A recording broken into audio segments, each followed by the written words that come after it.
Evening, everyone. Welcome back to another episode of Three Men on the Record. This is episode 28. We have special guests Trin and Audra from Cassidy Pop. They are back. I know last time they were on, we had a little sound issue, but that's been fixed. Today, I am on location in New Hampshire, and this is New Hampshire internet, so I may disappear from time to time. So be prepared for that.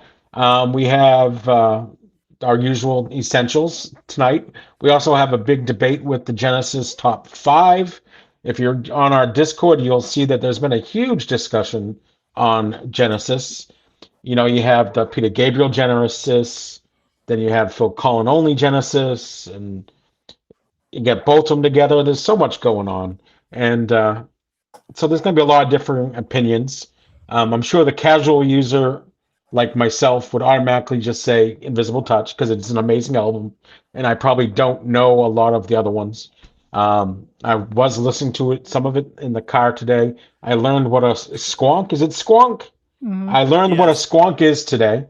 It's because there's a festival, a squonk festival in Pennsylvania, and I didn't know what a squonk was. It's kind of like a, That's a good is it like song. it's like a crying Bigfoot or something? I don't know. So I heard about that today, and in Connecticut, traffic sucks as usual.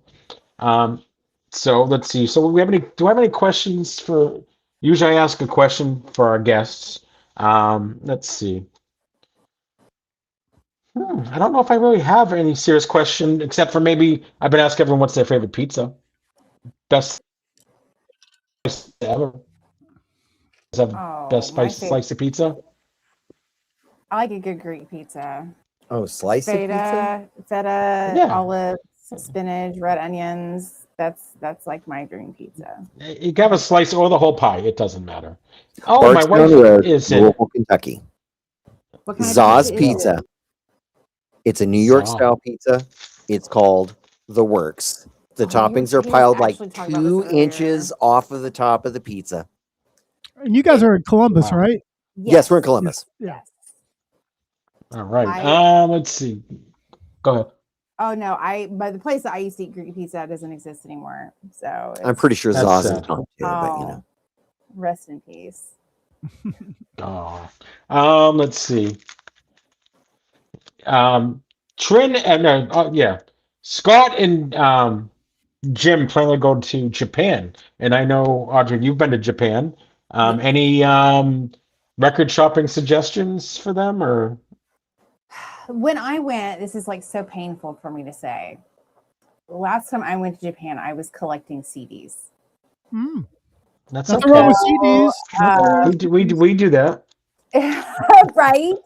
But so I went to like a lot of different places that were doing like CD collecting, but I didn't like, I wasn't spending a lot of time in vinyl. I know that there's like an entire district in Shinjuku that was traditionally like that was like where all the DJ and like record stores were, but I haven't physically been back to give like a good recommendation, right? I could probably get you some good video game stores. just stay away from But, Disc Union. From what I understand, just stay away from Disc Union. but there's like I like the record from last time I went, which was over a decade ago. It's crazy because I mean we've all seen it too. Is the record world has completely vinyl world has completely changed, right, in a decade. Where we were, in 2016 is a lot different. So I know there's a lot of new shops and places popping up that didn't exist before.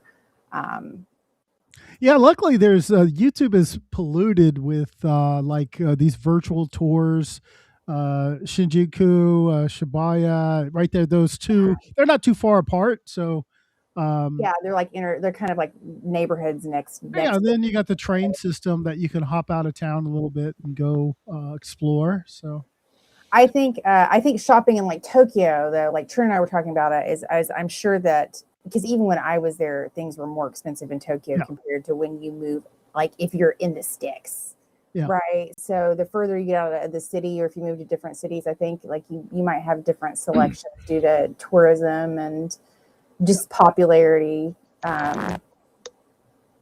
But it's kind of crazy to see it blow up, you know, the way it has. Yeah. Recently. Well, it should be a good cultural experience. You know, more, I mean, you spend all that money to go over there. It's not like it's a big profit center. You're going to buy records and all of a sudden, oh, that's going to, I'm sure you're going to get a good price, but by the time you ship them back and everything, it's more like just subsidizing the experience than anything else. But I look forward to it. Yeah, vacation. Your trip is writable because it is What business time expense. what time of year are you going? It'll be October, mid-October. Okay, the weather should be good. That's what I was gonna say. Like August, September is like the heat. The humidity is like oppressive. Yeah. So you should get a little bit of reprieve on the weather there. So yeah, we tried to find the weather still decent, but the airline fare dropped off. They're right there at like October 1st. There's a big price decrease in round trip tickets. So anyway, looking forward to it. I'll send you a couple recommendations because there's like a couple of good places to eat and like a couple of good places to check out. But you're gonna have a blast. Yeah. Awesome. So Thomas, it looks like Thomas is in the room, and he's been taking a little trip into the Japanese artists. Yeah, he's been buying a few records from Trin and Audra, and then he bought 2 for me to help me pay for my Hiromi 7-inch that he bid me up. God knows what. And you still swore Because over he saw that the Yamato Wettable thing. Pro. Yeah. So yeah. You were not gonna let it go. You guys were lucky I put it up for sale anyway. I know. Thank you. So welcome in, Thomas. And let's see, where are we? Do you guys? I was just our thing was 2 days ago. Turnstiles turned 50 years old. I'm getting old. Everything is having these milestones, and I'm a little older than that milestone. I'm a little aged. Is Jake's volume turned up? Jake, are you here? I could hear every single word you were saying. Okay, good, because I was going to say something about you if you couldn't hear us. Let's see, what are we doing next? What do we want to do next, guys? Well, yeah. I wanted to plug a new feature on the Discord server. Tucker's Takes. Oh yeah, that's right. He's been killing it over there. So I think I just saw as we went live, there's the alarm that I added last week also has a review. So, you may not agree with Tucker on everything, but I think he embodies what we're saying as, hey, go listen to it. You might be surprised. Don't sit there and poo-poo a record you have never listened to. And I am always so amazed when I'm able to add a great record to my personal collection. Like, oh, I never knew that existed. Yeah, you might listen to 10 records and say 9 of them, no, they're not for me. But if you find one you add to your personal, like, I love this record, that's what it's all about, discovery. So Tucker embodies that. So thank you, Tucker. Thank you, Tucker. Every single one of them. They were really, really in-depth reviews. I was able to kind of go through a couple of them on your all's Discord, and I absolutely love a good critique, like a good analysis of any kind of music. So cheers. We need to see. Have you done more any of that. Jazz records yet? Yeah, we need to get you into the jazz. He won't, right? No, that's not happening. We should give him a ton of jazz. There's some tremendous jazz albums out there that really, could. Well, yeah. I might be able to get him to do the jazz vocal record I'm adding tonight. He might do that one, so we'll see. Open your mind. Just don't tell him it's jazz. Right. Yeah. It's just don't tell him. Rock. Well, actually, that's easy to do with jazz. Yeah, don't tell him.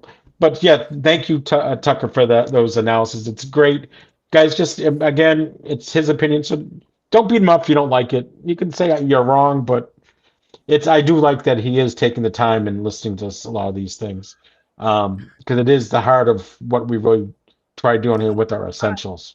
It made me feel really good this week because he really loved the Beth Hart, and Two Souls loved the Beth Hart. I was like, I turned two people on to Beth Hart this week. That's cool. So I love Beth Hart.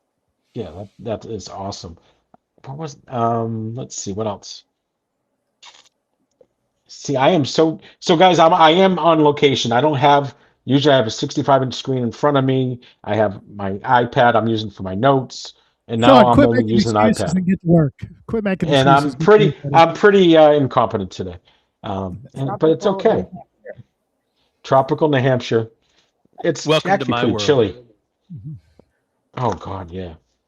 No, I So think I think a good critique, just to kind of touch back on that, because I want to plug. I think Scott was kind of touching on that. Like, I think it's so important, as much as it hurts to listen to music that you don't end up loving. Yeah. At the end of the day, and I think, like, in our algorithmic world, it's so easy to just be spoon-fed things that you absolutely love. But until you get like a moment of being challenged and listening to things that you might not like, because listening to things that you don't like lets you determine what you do like. Exactly. If you don't know, if you have no opinion of anything that is bad, then I mean, you don't know what's good. Yeah, and also you don't know what you don't know what you don't know, and that's what I've found with Whatnot for me is I had a very narrow, and I still have a generally narrow view on what I like, but You're an incredibly small-minded person. It's starting to grow though. I'm learning and from different people so much different music that I never had exposure to, and this is what we do here. We expose you to new music. Jake's room, he exposed you to a lot more than that, but he's so quiet. I'm so thrown off. It's storming horribly over here, so I'm hoping that my internet holds. It's better than mine. Like it's coming down hard. There you go. All right, so guys, this is I know what we do next. New arrivals. Anyone got some new arrivals they want to show off today? Oh, we do. I got ours ready today. Yes, so we start with the newbie. Not the newbie, the guests. Go first. You want to start? Okay, yeah, I'll do mine. Okay, so I did a good mixture. Got myself a copy of Ned Jones. Love this record. Should we have edited the cover, or I don't think so? No, is that okay? And so I first listened to this because it looks like a city pop album. Get it up for love. But it's not. It's very much a Laurel Canyon 1970s kind of Steely Dan, the Eagles, even, if you will, vibe. I highly recommend this record. Check it out. You'll get the bug. Fantastic stuff. This was Trent. Actually, that one's mine. Yes. I'll let you pick up. Timber Tambra, Taylor Kirk, rest in peace, passed away unexpectedly last month. The singer of this Canadian gothic country kind of more of a recent sound, much more of a recent release. This is actually, I think, a 2012 LP. I discovered them in 2014. This is the LP Creep On, Creepin' On. Fantastic. Featured on the same title track of the same name.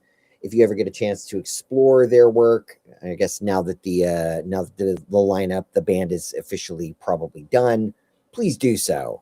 Yes, it's one of those ones where it's like, unfortunately, posthumously, you're just like, oh my God, I got to do this. Right. I gotta finish it. And then a little Japanese jazz.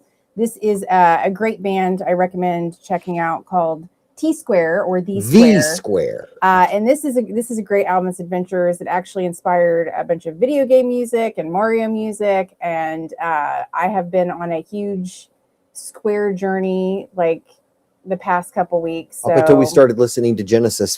Yes, and then we had a Genesis side quest. Yeah, because I did notice in your shows, The Square, T Square, whatever it is, that you've had a lot of titles, and I don't really remember. Did you discover them recently, or is it? Or I've been selling them forever, but I counted. They have like 19 LPs on vinyl. And I've listened to things in the store. I've never really taken the time. And then I was like, man, like, these are really good. Like, it's time to do this. It's time to not get Takanaka on building a collection. So we're getting in early and getting our square on. But I've been going through and listening to all their records, and it's a lot, but it's great stuff. Highly recommend. Cool. And I now have another question for you guys. The this new invasion in the U.S. of Japanese artists, and you had two major ones, all on the wrong spots for you guys, anyways. But yeah. So if you don't know, we're talking about Takanaka and Anri, and in the world, and it seems like Takanaka fever is sitting everywhere. I got people coming into my shows. So I was like, hey, I don't go see Cap City Pop. I don't do that. He has I don't know the exact word, but he's crossed into the mainstream. Yeah.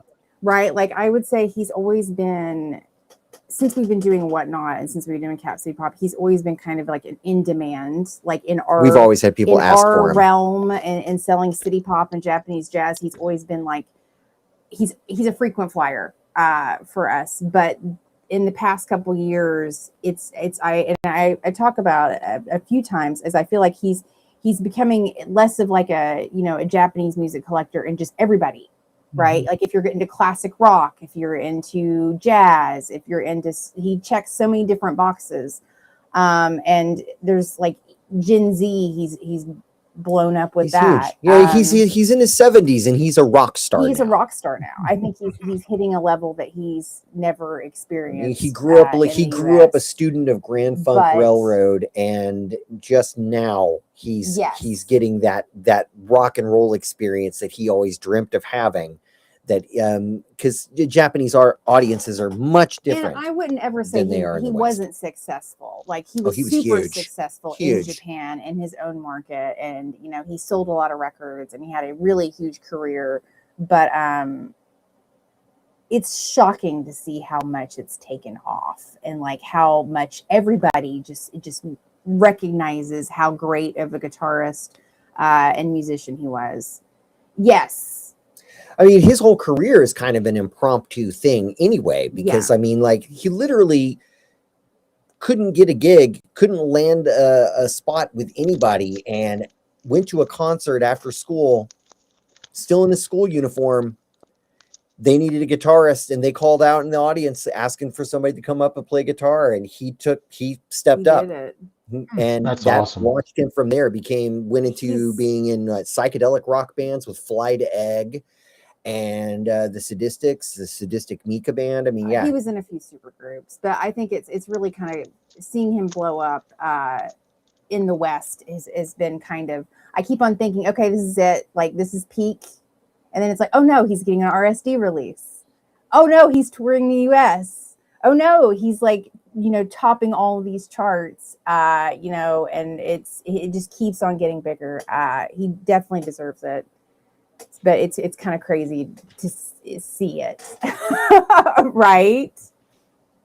Yeah, I'm gonna do my list next, because for one real big reason is because mine is Takanaka's. We have nice, and it has the Flexi. That's a Christmas song. That is a requirement on that pressing. That is a White Lagoon is the Flexi, and it's a banging Christmas track. What's the Christmas track on that album we have him flying? Like, you know what I'm talking about? That's Takanaka, right? Or no, Santa Claus is Coming to Town. Yeah. Oh, the 12. Yes, that was my first Takanaka. Actually, that's my favorite. That's one of my favorites. That's "Can I Sing" by Takanaka.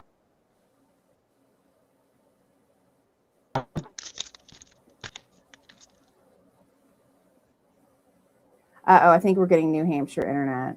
Yeah.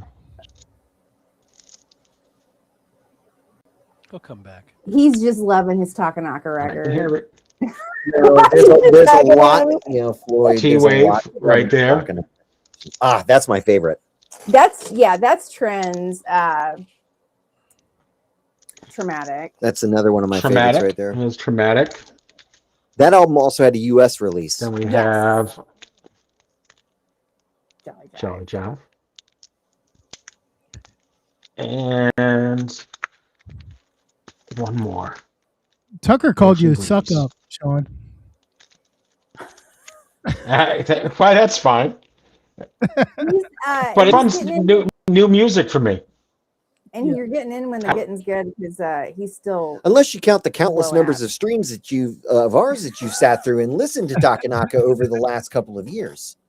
Exactly. So yeah. So now I have that, and we'll get that a listen, and we'll go from there. Because yeah, it might be later on. Is Takanaka a jazz guitarist? He is a little bit of everything, right? Yes. And I think he definitely. So we'll have to find a record that's. Yeah, but I think he's he coming. Crosses the jazz rock. Yes. You know, he checks a lot of boxes for rock as well. So, you know, if you can take a little bit of jazz. And then, of course, the overwhelming majority of the community recommends, would consider him to be a city pop artist now. Even though, yes, he is a jazz musician. But the overwhelming majority of new listeners, that's city pop. So we have to concede. And then we have Barbie Boys, P7. Also love that record. Yeah. My wife wouldn't let me play it in the car today. We were listening to Genesis, and I couldn't play this one. You could listen to Land of Confusion, but you can't complete the ensemble with an alcoholic Muppet Bumblebee? That's some of their, I think that one has some of their 80s tracks. Yeah, this is like a comp, right? Yeah. Yeah. All right, so Jake, you got anything new? A Muppet? Yeah, one of the Muppets. I got a few things. Yeah. Yeah. My Chris Cornell Carry On. I got that from Best Coast Music. Super pumped. Thank you, Stas.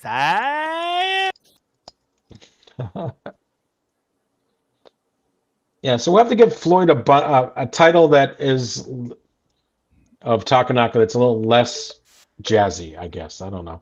And give him a chance to try that out. You'll still hear me? Yeah. Yes. Got you good. Good.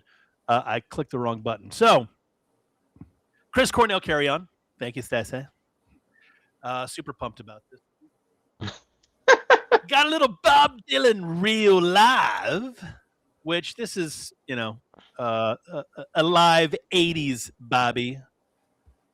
So it's a very nasally Bobby Dylan, but like I was telling y'all earlier, regardless whether it's 70s Bob or 80s Bob, I don't give a damn. I love it. I love it.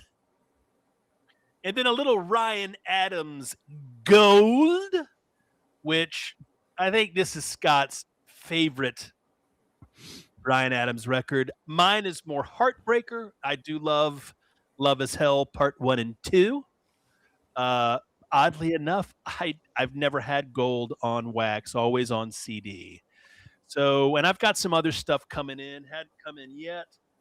And I don't think Lyle is here, but super excited. I was able to get him a very, very rare copy of Pearl Jam's Lost Dogs, which you could only get through the fan club. And I found a pristine copy for him and was super excited to get that into his hands. I would have liked to have kept it. I've only had it one other time, but it belongs with that man. So super excited to get it to him. I'm scared. Like he's like, have you sent it yet? I'm like, it's boxed. Like I've got it boxed behind me. I'm so damn scared to ship it. But it needs to get to him because I told him I'm not going to wait until June when I come out to see Rush to give it to you.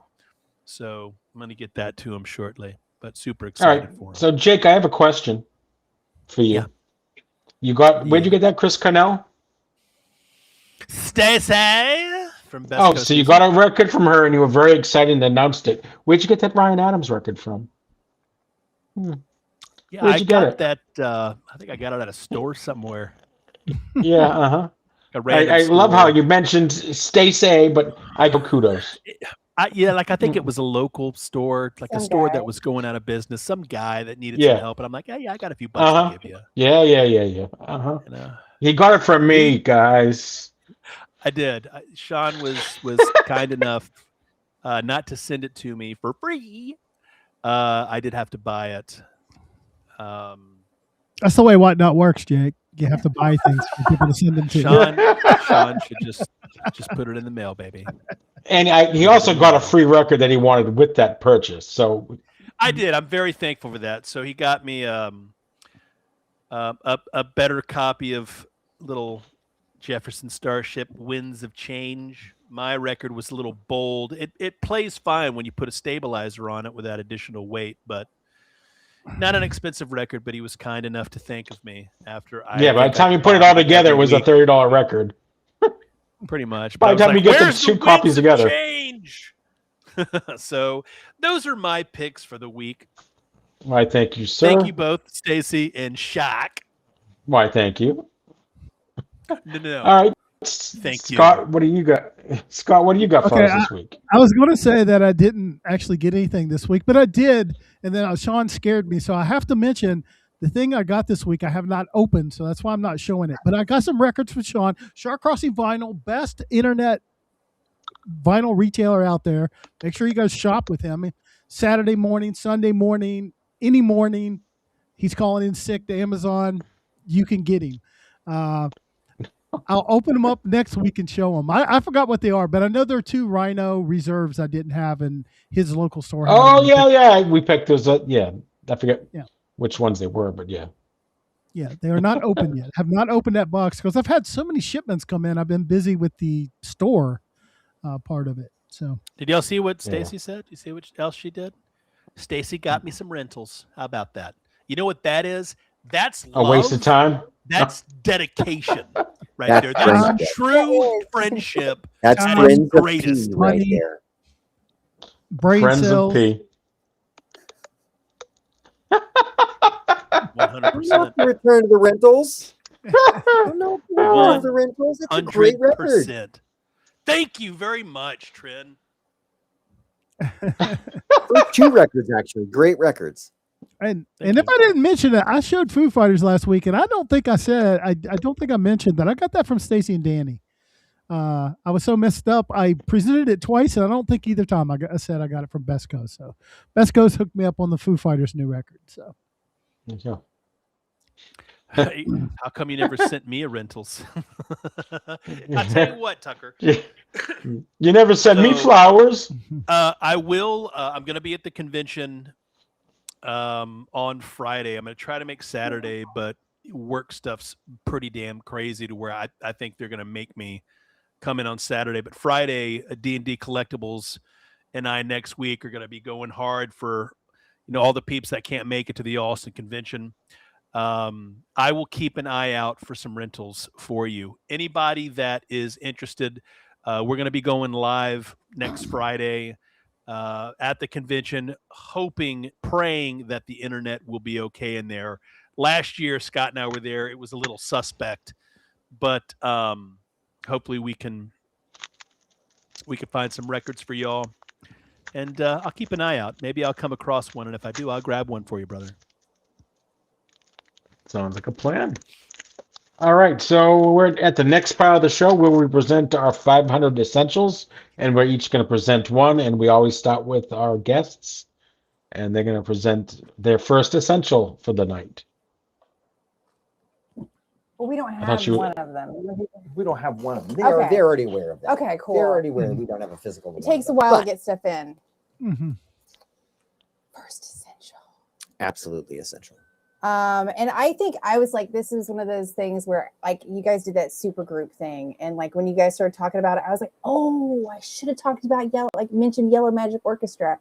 Because this is by definition a super group. This is the second album of YMO, Yellow Magic Orchestra, which is Yukihiro Takahashi, Ryuichi Sakamoto, and Harumi Hosono. 3 amazing artists.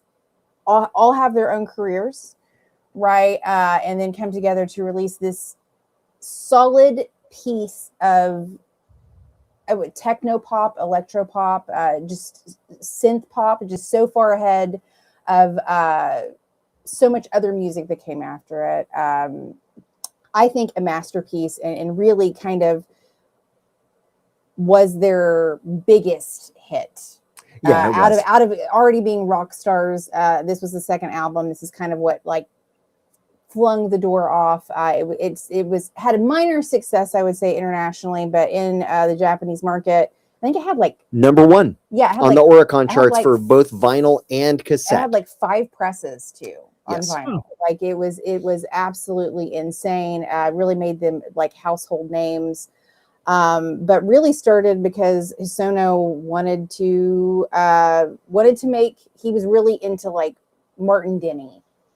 And he used a lot of, I'm going to throw out a really fun cocktail fact.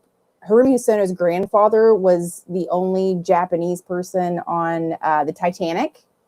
Oh. He survived the Titanic. And so a lot of Hosono's imagery and a lot of things that he referenced when he was really getting into exotica was kind of nautical. But he really wanted to use exotica sounds and make an electronic album. So this is a solid album. If you're not familiar, I highly recommend checking out a lot of synth sounds that kind of permeate, I think, a lot of music going forward. Big tracks on the record like Raideen, yes, which was also used by Japanese professional wrestler Antonio Inoki. As Yes. a ring entrance song. You got Behind the Mask on here, which was written with collaboration with Chris Mosdell.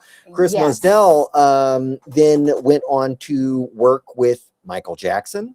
Yeah, Michael Jackson, I think, sampled Beyond the part of it, Mask was or- originally, actually, he was going to cover it. It was going to be on That's it. Thriller, and it got That's cut. And it wasn't released until the posthumous record, Michael, came out after, I don't remember what year that album came out off the top of my head. They also do a really good cover of Day Tripper on this one. Yes. Really, you can really hear them experimenting with different sounds, and I really think it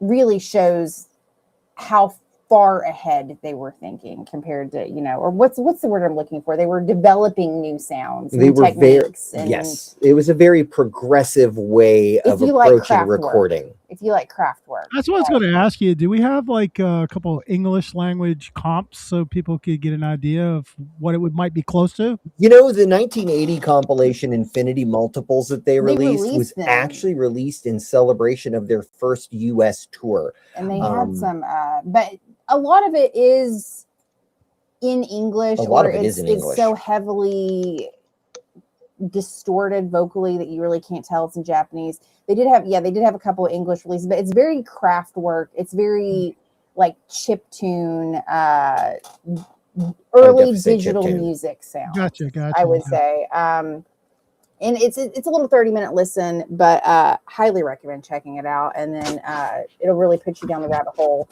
of all of them, in my opinion. Yes. But great stuff. And also Hosono is going to be in New York as well. You're going to see a great little theme of all the different Japanese artists who are touring the U.S. Some of them call them world tours, but I don't think 2 stops is necessarily a world tour. That's not a world tour. But Hosono is going to be in New York with Tora Imoy.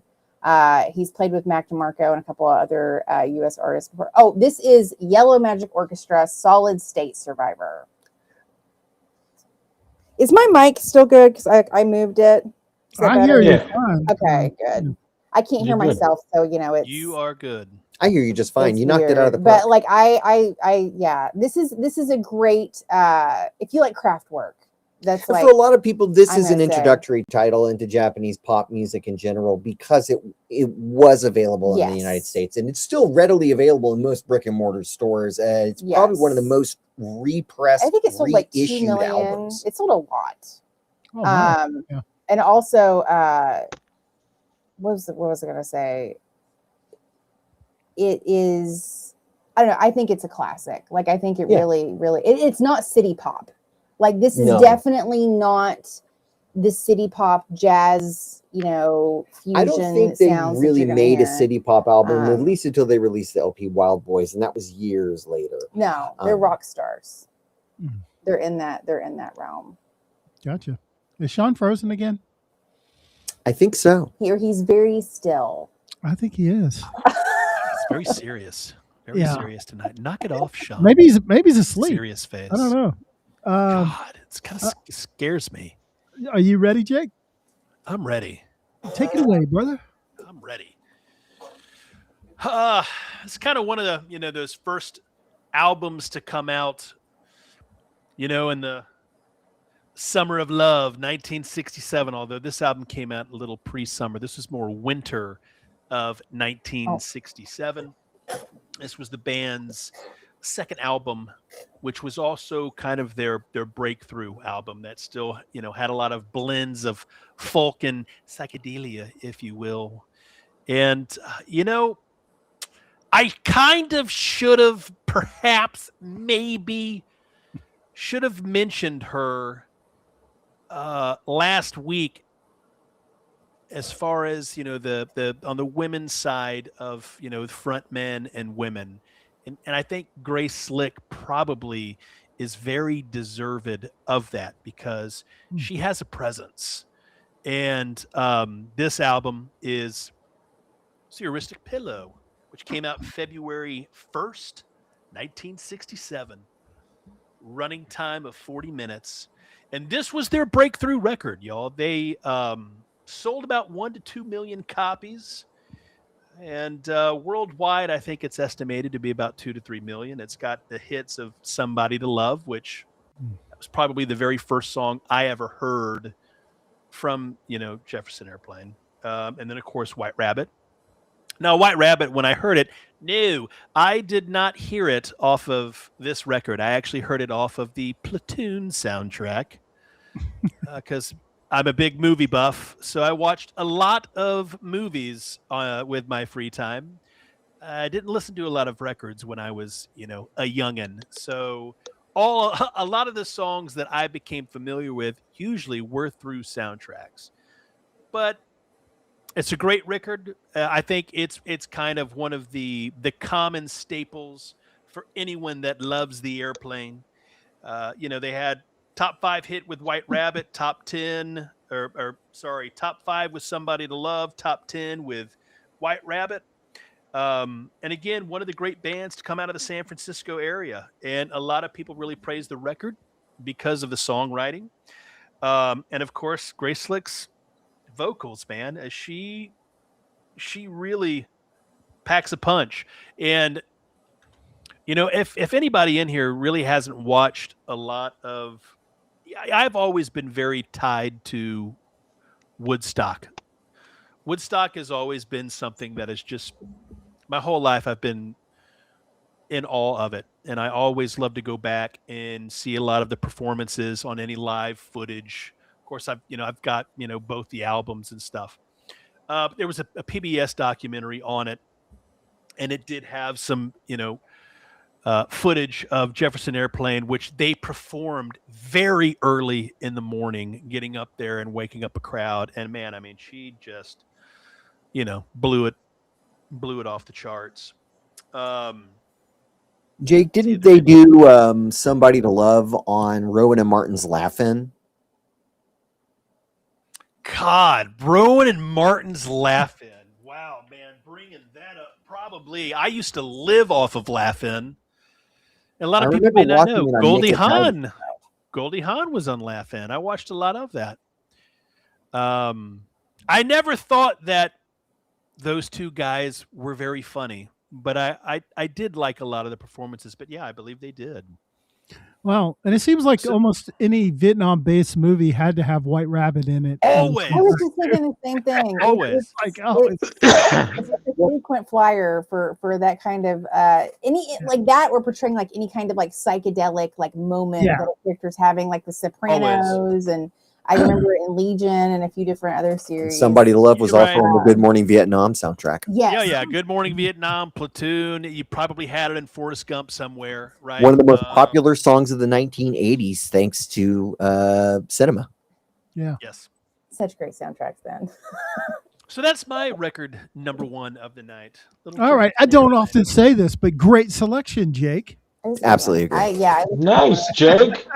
Wait a second. And I'm going to go now. What? Say that again, please. That was a compliment. And That was a compliment. you, R100. Great pick. I don't know if you've listened much to that Jefferson Starship, but there is a Killer Grace Slick song on that record called Black Widow. It is banger. I just feel like Grace, I feel like she deserves the praise, man. She's so underrated. She really is. I don't think she deserves to be knee deep in the hoopla. Hey, listen. Everybody deserves that, Trin. I love that record. I love that record everywhere too. In the 80s. That record was fun. I love that record too. Oh. All right. So Sean, are you back? I'm gonna go next while I'm still here. This record I've gotten a lot of crap for today. You guys know me as the Jimmy Buffett guy. I like that escapism music and music that will take you to another place that your biggest worry is where you're going to get your beer and if it's going to be cold or not. So this record, I mean, there are some other records I could have chosen from this artist, but this one has got my vibe. It has that island vibe. Even has a song about Boston on there. And my pick is Kenny Chesney's "Be As You Are," Songs from the Old Blue Chair. This just screams, I love Buffett, and I'm going to write songs kind of in his style. And I got a boat, and I'm going to hang around in the Caribbean and write a record. And that's exactly what Kenny Chesney did with this one. Starts off with the Old Blue Chair. Is that the first song? The Old Blue Chair. You're just sitting on the beach, no worries in the world, just sitting back, drinking a beer, looking at the waves and the breeze through the palm trees. Can I see that jacket again? Nothing can be. No. Joe Williamson, "Be As You Are." Maybe a younger Joe Williamson. So this came out in 2005, right after When the Sun Goes Down. This was the album right after that. So the opening track was originally for "The Sun Goes Down." Was on the what? I can't. Never mind. I can't read. So "Be As You Are," another great song. Guitars, tiki bars, and a whole lot of love. Island Boy, "Somewhere in the Sun." Boston, which is that great song. He does a live version. I don't know if it's in the Extras or another album. She's from Boston. Something Sexy About the Rain. French Kissing Life. And then song number 9, if Joe Williamson was here today, the Key Lime Pie song. You listen to it and you think at first, hey, it's about key lime pie. And then there's some words that that might not be what it's about. So you're not quite sure on that one. Sherry's Living in Paradise, Magic's Soul of a Sailor, and then the Old Blue Chair with the ocean mix. So you get the waves in the background. This was number 1 U.S. Bill. It was number 1 on the U.S. Billboard 200, and also number 1 in the country one. No, we got to qualify that though. There was a reason it was. It's because it's good. No, it was because of the previous records. Yeah, and very, very well. People liked it. It sold. People loved it. People love it, especially the Buffett vibe. The people it got the Parrot Heads to start going to Chesney concerts. Well, they probably already did. So going to those. Sean said he was giving a hard time. It was me because he submitted it, and I said, "All right, well, you submitted the 5th best Kenny Chesney record, but I know why you added it." Coming from a man it's just took 1984 from Van Halen and did not put it as number 1. Well, if you weren't an immature brat, you would have self-titled Van Halen as the number 1 too. So if you want to escape to that different place, this is the song album for you. If because Buffett's he's not a great singer. He's a character and had great musicians around him. Chesney, if you can't get into Buffett, you probably can get into Chesney. And maybe if you're into Chesney, you get into Buffett. It's the gateway drug to Jimmy Buffett. The comment Thomas put down, Chesney tries to be Jimmy Buffett. When that record came out, that's exactly what I thought. Well, is Chesney trying to be Jimmy Buffett all of a sudden? Hey, he got a boat and hung out in St. Bart's and all those places. And I gotta say, I've known a lot of parrot heads, but I don't know any parrot heads that would agree with you on that sentiment. On what? On what? The matching appeal of Kenny Chesney to Jimmy Buffett. I think I know a few parrot heads that'd probably be like squawking right now. Well, and that may be so, but there is a huge following that, when you didn't get the Buffett, now you got to fix somewhere else. They're hoping Chesney will fill that void, and he is in some ways. But this album just screams relaxation and escaping from reality. And sometimes, and that's what music's great about, is you can escape from reality, or you can put some REO Speedwagon on and cry about a breakup. If you can escape it, or you can go right into it. Chesney. Yeah. Or or you can do that, or you can put on thrash metal and you want to punch someone. Drive a car through a store. Yeah. But my mom said, if I can't say anything nice, I smile and nod politely. I'm personally not a Kenny Chesney fan, but I definitely understand. And again, this is what this is all about. Maybe you need to give Maybe I should. See, I know we did talk about listening. I like that. He stopped right there. Listen and a cerveza, say it, and just watch. Yeah. Well, maybe some Cruzan rum and diet. No, I do have the advantage. I have listened to that CD multiple times, so I'm going to do a Jake here and say, "What are we doing here?" I like that. That's my Jake. That's good. That's like good. that. All right, so that's my first pick, guys. That's my first pick. So Scott, your turn. All right. So, one of the confusing things about doing the show is when we do the segments and we do the segments. Thomas. Renee Zellweger. That was a weird marriage. But I was saying, when we do these segments and we talk about records, sometimes I think, oh, that record's in. And then I go back and look at the list. I say, oh, it's not in. So I'm bringing up a record that we have talked about before. It was when Adam, the Grateful Dentist, was on, and we were talking about best sounding records that just sound beautiful. And I realized this record has not been added, so I'm going to add it tonight. This is Eva Cassidy, Live at Blues Alley. It's just one of it's a jazz vocal record. She does a lot of standards here, like Cheek to Cheek, and she does they're all jazzified. Bridge Over Troubled Water. My favorite song on here is Tall Trees in Georgia. It's just absolutely gorgeous. And this record, Eva's not with us anymore. She not long after this came out, she had cancer and she passed away, but they are keeping her legacy alive. This record did nothing when it came out, but I think through a lot of people discovering it and telling other people about it, it's got multiple represses now. So it looks like it's going to, stand the test of time. And if you just want a chill out record and you like Sinatra, or you like Norah Jones or Diana Krall or Tony Bennett, put this on. You'll enjoy it. It's a chill record, and her voice and the recording, for a live recording, it is so intimate sounding. So that's why Adam and I both had that on our list for best sounding records. So tonight we'll go ahead and add Eva Cassidy, Maryland native, to the Essential 500. And if anyone is looking for that record, I know someone who has that record in their store. Yeah, this is round one, Stacey. Some guy.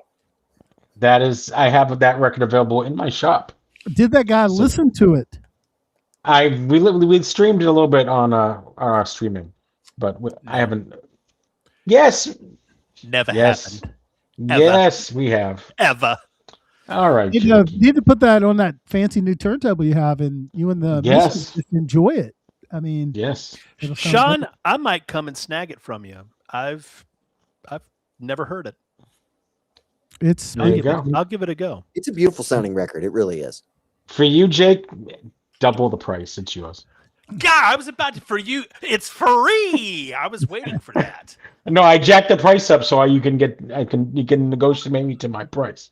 Look, I got a Tony Bennett record for you. I saw it and I grabbed it with you on my mind. I appreciate it. I do have like 75 to 100 of those records. But It's love. Not, all right, so we're gonna go to Trin and Audra for their next pick. Number 2, round 2. Well, actually, I think our Round next 2 pick is the one we don't actually have a physical copy of at the time, and that would be Masayoshi Takanaka's Seychelles. Yes. Takanaka's debut solo record was released originally just released on cassette in 1976. Yes. So they just released it on cassette. That's a cool cover. It is. I think it's a. I mean, all of his albums kind of have. I don't know. He doesn't have a bad album cover. But I definitely think it sells like the sound. It is the eternal beach, like jazzy rock album. It's definitely a very smooth summertime sounding album. Opening up with O Tango Suerte is the opening track on it. It's just a which small worlds. We talked some about Takanaka's background, so that Yukihiro Takahashi, the drummer from YMO, is actually helps out with the first couple tracks on there. You see a lot of kind of crossover, a lot of different session musicians and artists that are like frequent flyers on that. So he's got a huge cast supporting him on this first album. It's another example of how you find out that, like, much like yacht rock, city pop was really a scene of musicians who contributed to each other's albums, and it's kind of crazy. Kind of took over. Look at the liner notes and see the same people. Like once you kind of get into the genre and review it, but it's phenomenal. I mean, I think it's really hard because with Takanaka, everybody has their favorite. You know, it's one of those ones where you can just kind of throw it on the dartboard, and you know, you might have Brazilian Skies, you might have Rainbow Goblins, but this is his first solo album. He had a career with Sadistic Nika Band where he. I don't really think he was like the shining force of the Sadistic Nika Band, but they really were a super group that had a lot of crazy names in it. And then he kind of took some of those names and had that backup. Yukihiro Takahashi in the Sadistic Nika Band as well. And then, you know, he was also a member of Floyd Egg, which he played bass for in Floyd Egg, and they were a psychedelic rock band. And I think that's another reason why this album is so important. Is it really is a what's the word I'm looking for? It's a merging. The merging of jazz and rock. Yes. You know, he is a guitarist, and he definitely plays guitar. I definitely think it has more rock sounds than what I would consider it does have more rock, although it's not his highest charting album on the Oricon charts, and I don't remember exactly where it landed on the Oricon, but I know that it was it's so hard. Many of his other albums have actually outsold. When you talk about Japanese charts before like 1986, it drives me crazy, but they actually didn't have like a unified chart. So when you look at things, you have a CD release, you have the vinyl release, you have the cassette release, and then they're all separate until they end up coming up with a unified chart like later in the 80s. 1986. So it's really hard to get a good idea, right? Because something might have been selling really well on one format and then not another one. But this one's fantastic. I really think it shows the start of his solo career and is a good example of his versatility and things to come. I mean, it shows you exactly what he's going to be bringing to the table, which if you're looking for chill vibes, Takanaka's got you on that one. If you're looking for something that you could kind of tune in and trip out to, Takanaka can take care of you on that one as well. Sean touched on that earlier about listening to something for an escape. And I think that's what we deal a lot with, which now they're classifying Takanaka as city pop. I can now say this without being like pelted from the community, but like, you know, a lot of people listen to city pop as that kind of eternal sunshine escape, right? Like always good mood, always good vibes. It's always summer, the sun is shining and you're in your, you know, convertible riding. It's down also the road. current retro. It's like modern retro. It's vintage. It's old school. I mean, yes, it comes from a time period where the majority of listeners now probably were not even born during, but Definitely. it's right now experiencing more success and getting more attention than it ever has before. I highly, if you're interested in any kind of like Japanese jazz, this is absolutely a great one to start off with for him. And I mean, he has so many releases that it kind of is hard to wrap your head around. I think he actually releases like an album a year, like all the way through the 80s, the 70s and 80s. Yeah. Like he's just his output is just crazy. But this is definitely one, and it's a grail for a lot of people. It recently had a reissue, but it's a fan favorite too. Take a listen. Like if you like that kind of like sound, there's like a whole world that it can open up for you after taking a listen on that one. Amazing. You know, I always think about this is the second time we've had you folks on. We'll probably get you one more time before we get to 600. I was like, must be really hard for them. It's like, all right, we only get 9 chances at this. Which 9 records? Yes. Do you bring, you know? Yeah, and that's when we were talking because I wanted to give you guys some time, you know, before not just like throw. We were sitting there and it was like, what we knew we were going to pick a Takanaka album because he's had such an explosion and his music is so relevant to the jazz scene right now globally. Yeah. Right. But we sat there forever and it was just like he has more listens on Spotify and Apple Music right now than most artists who are just releasing current records or who are like were topping the US charts last year. Yes. And it's so hard to just pick like a good representation. What kicked that off? Like I could say in the past 2 months, like I hear Takanaka all the time now. What drove that? 2014. I think it's an algorithm. Like it's if you look at like city pop and you know we talk about how it kind of mirrors like yacht rock, how it's kind of like a retrospective genre. It's not a genre that really existed as identifiable in Japan in the 70s and 80s. It's something that we now look at is like we look at like yacht rock, but the city pop explosion in the West and in America and outside of Japan really happened because of the YouTube algorithm. A lot of people started getting exposed to this Plastic Love by Marie Takeuchi. And I think that his stuff started, there were a lot of fans, like I'm going to say, like there were a lot of people in you know, that are interest in Japanese music that listened to his stuff. But I think he really started hitting the algorithm. He has great visuals. Like, I don't know if you've seen his album covers, like, you know, the guitar and or any of his live performances and his live performances with the surfboard guitar. And it's very memeable. It's very relatable. And it makes people happy, right? Like he's got this kind of just good vibe energy that I think a lot of people want. And you guys say he's in his 70s now?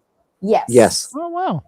What a time to have a career explosion. He was shows that sold out like instantly. I tried to get tickets for his show. Like he was in Chicago and I was at 1,200 in the room and I was like, this is it. Gotta go see Takanaka. And it sold out so quickly. Things were going, they were for like $500 afterwards. Oh, wow. Just the demand, they couldn't even clock the demand for him. And he deserves it. But he's a 70-year-old man that had a huge career, was very popular in Japan. And a lot of his Japanese fans are between 50 and 70. And then if you look at his US crowd, they're crowd surfing. It could be anywhere from 15 to 50. Wow. But I think a lot of it is like, you know, I always wonder, like, what out of the blue makes something like that just explode all of a sudden? It's been a slow burn. It's been a very slow burn. One click leads to another. Yeah. It has been a slow burn since 2014, but ever since we've been on Whatnot, even before that, we've had people ask us, do you have any Masayoshi Takanaka? I would say he's always been like a top seller, a top in demand, and he had the reissues, and I think it's just kind of fed that. But definitely check him out. Start with Seychelles, but you could really just throw a dart and go anywhere. You can listen to Star Wars Samba. You know, I can prattle off a few things. But get your Takanaka on. All right. I'm gonna give it a serious shot this week. I'm gonna listen to some Takanaka. So see what it's all about. You'll come back a changed man. I can only hope. I can only hope. He'll have a full head of hair. He'll have long hair. I'll be crowd surfing. You wearing a red tuxedo before too long. Yeah. He'll be cutting a surfboard into a guitar. I was looking at the top selling vinyl and CD records on Discogs. Not that it means a whole lot, but 3 out of the 15 are Japanese titles. One is coming up. The other one is For You by Tatsuro Yamashita. And then there's another one. I don't know her. Taiko Anuki. Is she Japanese? Oniki. And you're talking about Mignon. Oniki. Yeah. That's had a lot of action. I don't know that one, but I'll have to check it out. You should check it out. So definitely, they're coming. The Japanese artists are coming to America. It's like the when the Beatles came over, the British invasion. We now have maybe a little mini Japanese invasion. People just looking for something good. Yeah. I think it's I think it's kind of like that virality and being exposed to it. But they play with a lot of sounds that, I think that we're familiar with listening to music from the 70s and 80s. And you start seeing like Stevie Wonder's name and stuff show up in a lot of liner notes for City Pop. And you're like, okay. Members of Toto. Jeff Picoro, so they went over and did some work.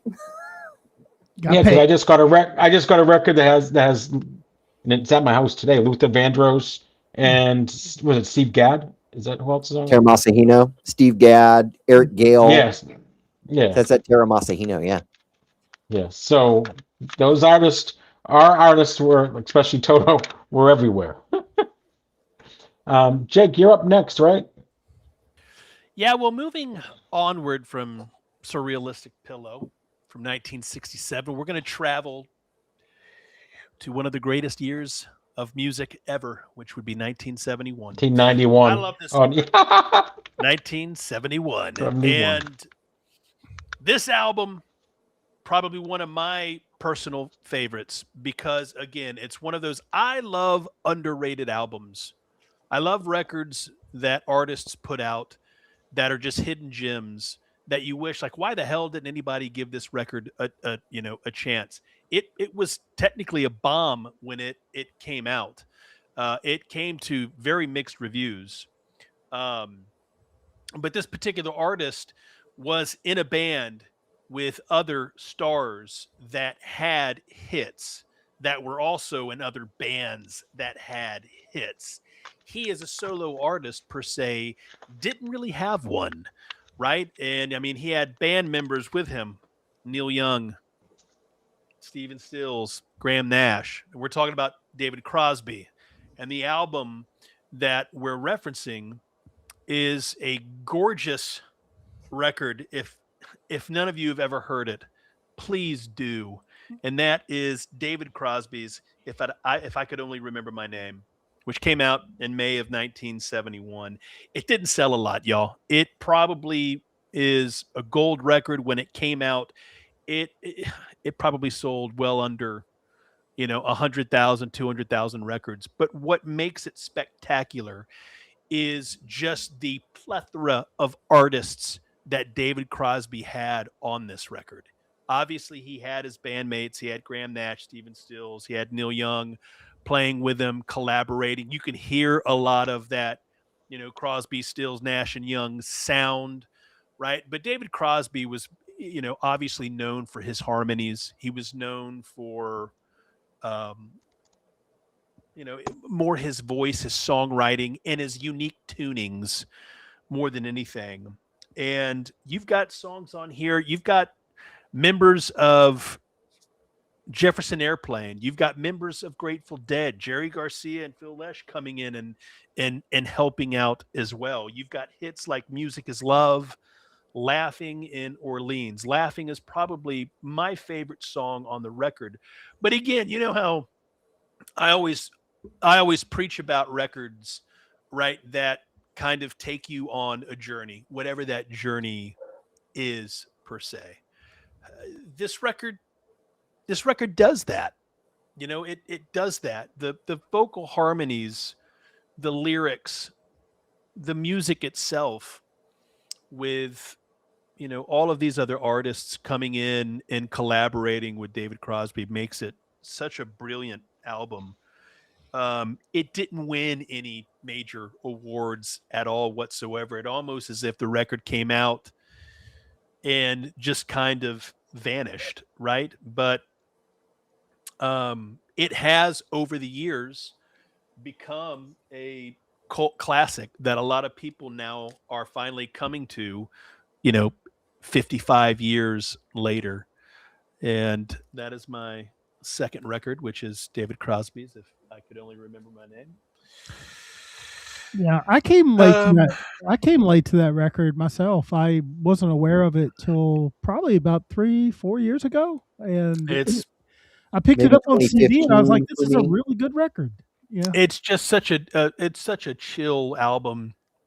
I mean, it has, like, here's some of the people, right? Some of the notable guest performances. Obviously, Neil Young, Joni Mitchell, Jerry Garcia, Stephen Stills. You know, they all really kind of came in and put together a brilliant record. And, you know, it's weird because you would have thought that David Crosby would have, you know, had number one albums that like hit the charts, you know, top the charts. And, you know, there really wasn't anything significant. I mean, mainly Neil Young and Stephen Stills were the ones that had the hits. Graham Nash probably would be third in line with a few of his. You know, Immigration Man was a huge song, obviously, of Graham Nash's that was fairly successful. But I think this record deserves to belong with a lot of those records because it sounds so good. So give it a listen. What year again? I forgot the year. What year was that? One of the greatest years ever of music, 1971. The greatest year in music. How could you forget? 1971. So I cut out during the beginning saying that record didn't get big, but not as big as his head, right? When it came out, he had a little bit of an ego years, thing back then. Yeah, when it came out, no, but over the years, it's become a cult classic, and it's finally getting a little bit more recognition that it really deserves. In my opinion, it should have been a hit when it came out, but I think a lot of, you know, David Crosby just had a reputation, you know, of not being the greatest guy. So I think his reputation really affected him. I'm surprised he had everybody on that record still. He hadn't pissed everybody off yet. That's good. No. You know, that's very true. He pissed a lot of people I think it's part of that. I was watching that Laurel Canyon documentary, and every musician was within shouting distance from their window to the other one. They were. So I could see the collaboration going on with that. I mean, and then there was. Yeah, they all just showed up to shut him up. He kept asking, so they finally just came over to the studio and laid down something. Fine, David. Jeez, I'll come over and play tambourine on your next record. Yeah, right. So but they could have been on the other side of the. They could have been on the other side of the canyon and recorded them playing. You know, I mean, it was just. I can't imagine how that was back then. You know, I give a lot of. I'll tell you, I give a lot of credit to Graham Nash. I think Graham Nash was a very influential, important figure in David Crosby's life. I think their friendship, more than anything over the years, was what really saved him and kept him probably in somewhat good graces with Stephen Stills and Neil Young. I mean, obviously, I think we're all aware of the big, you know, blowout between he and Neil Young. David Crosby said some stuff, I think, about Daryl Hannah, and it just like exploded. And I don't even know if that ever was mended, even though he apologized on live TV. But he always, probably not. He would always come back and then end up saying something else. He just, he had that reputation. But I loved the guy. I thought he was brilliant. I thought he was a phenomenal artist. So in that documentary, they show, the couch picture, the famous couch picture. and they had that picture taken randomly. They saw this; it was an abandoned house with the thing, and they took the picture, and they went back and then of course someone, it was probably your buddy, who the picture was out of order. They weren't sitting in the right order. So if you look at the cover, they're not Crosby, Stills, Nash and Young. It's whatever it is. So they decided, hey, it's only right down the street. Let's go back and take another picture of it. The house was gone. They tore the house down within a day so they couldn't retake the picture of them sitting in the right order. The house was demolished, gone, which I thought was a pretty funny little fact. Yeah, but the picture was out of order with them. But then it was gone the next day, so they couldn't retake the photo. So that's why we have the photo we got. Watch them documentaries. The Laurel Canyon. It was one of the many Laurel Canyon documentaries. It was pretty cool. Yeah, I watched that one. That was good. Those are really good. Yeah, David Crosby was not a big Jim Morrison fan. He thought Jim Morrison was a dork, he said it. Well, according to my mother, he stank, and my mother supposedly met him and says he stinks. So, all right. So I'm going to do my next album before I lose internet again. This is kind of this album has a couple kind of huge kind of songs that you get up and anyone my age or somewhere on there, it comes on. We all know the words, and you're probably screaming from the top of your lungs down the road in your car, or maybe you might be at a bachelorette party hanging out the limos to these songs. And the album is Bon Jovi's "Slippery When Wet." This, it had so many great. "You Give Love a Bad Name," "Living on a Prayer," "Wanted Dead or Alive."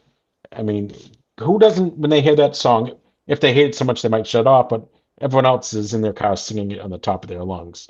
So this has to be in there. This is, again, who hasn't sung to those songs out loud, screaming, "Wanted Dead or Alive," or I know no one here, only me. Everyone's quiet. No, we don't do that. No, it's you left me hanging there. Everybody knows "Living on a Prayer" and "Wanted Dead or Alive." Two classics. And the album was sold 28 to 30 million worldwide.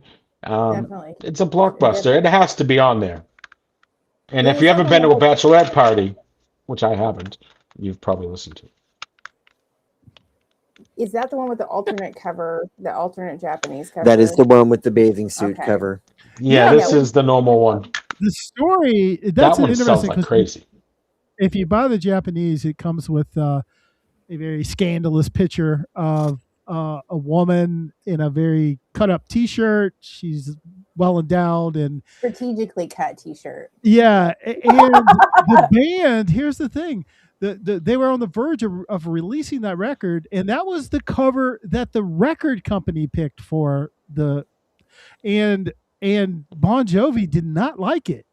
So they said, well, we got to get this to press. Like, if you want something else, you got to send us something by tomorrow. So the cover that you see, hold that up, Sean. I'll tell you what that is.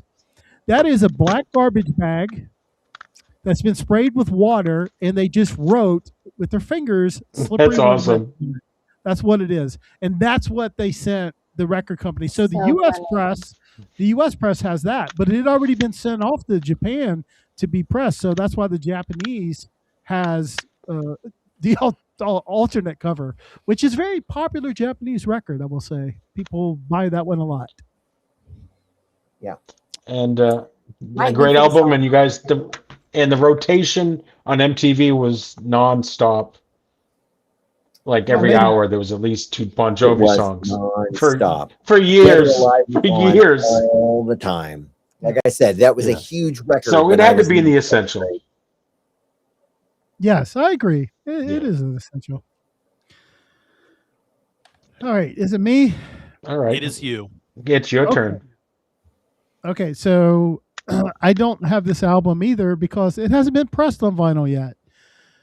It's James Blunt, "Some Kind of Trouble," and I want to tell everyone about my James Blunt story here. So, tell us about your Blunt. You're beautiful. I hate that song so much. I hated it when it came out. I hated hearing it. That record sold, Back to Bedlam sold like 16 million copies, made James Blunt forever rich. But it also attached a stigma, which I was guilty of having. I was like, man, I don't need to hear that dude with that acoustic guitar no more. That song is so cheesy. And I will say this is his third record. On his first two records, which is a total of like 22, 23 songs, I like one song on those two records. It's on the second record. It's called 1973. It's an amazing song. But for the most part, I don't like that record. This record came out, and I'd written the dude off. I was like, not somebody I'm going to follow. And he was on like the morning NPR music show, and he was talking about making this record and how it's different. It's more polished pop. Probably if it's Japanese, it'd probably be city pop like. But the songwriting is so good. He changed his style, and from this point forward, I was a huge James Blunt fan. So he's kind of like Robbie Williams. He still has a great career in the UK, Europe. Doesn't get a lot of traction in the US. So this album has sold 1 million copies, his third album. And it's mainly probably non-US. It might have sold 100,000. I probably bought 10 of them. But it is one of my favorite albums. He's one of my favorite pop artists. And I would say to two people, Stacy, I think you would like this record. Well, not the record, because you can't get the record. But as soon as it's released, I'm getting it. It's one of my favorite records. But listen to this. James Blunt, Some Kind of Trouble. The songwriting is so good. He's got this real strong lyrical sense to him. And I love listening to his lyrics. And this is a little more upbeat, a little more driving type music. And I would also say he's a great social media follower. Yes. Because he is so sarcastic. And he has the best comebacks for him, people zinging. And I like him because it tells me he doesn't take himself too seriously. And but really good. I think America's kind of written him off after the first album. But somebody definitely, he still makes great records. He put one out 2 years ago. It was a great record. And he stayed more or less in this vein on the next 5 records. And I love this James Blunt version. So I'm going to ask Tucker if he could put that on the list, because I think Tucker would like this record a lot too.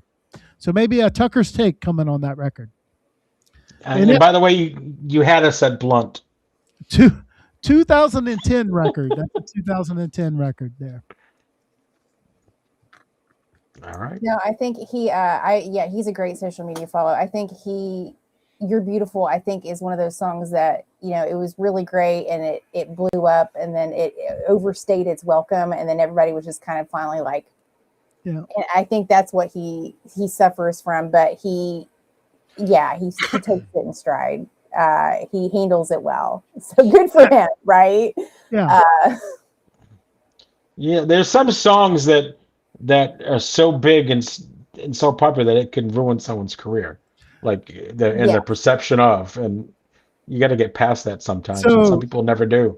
I have on my Root server, I have like a playlist of James Blunt. It's got like 53 songs on it or something.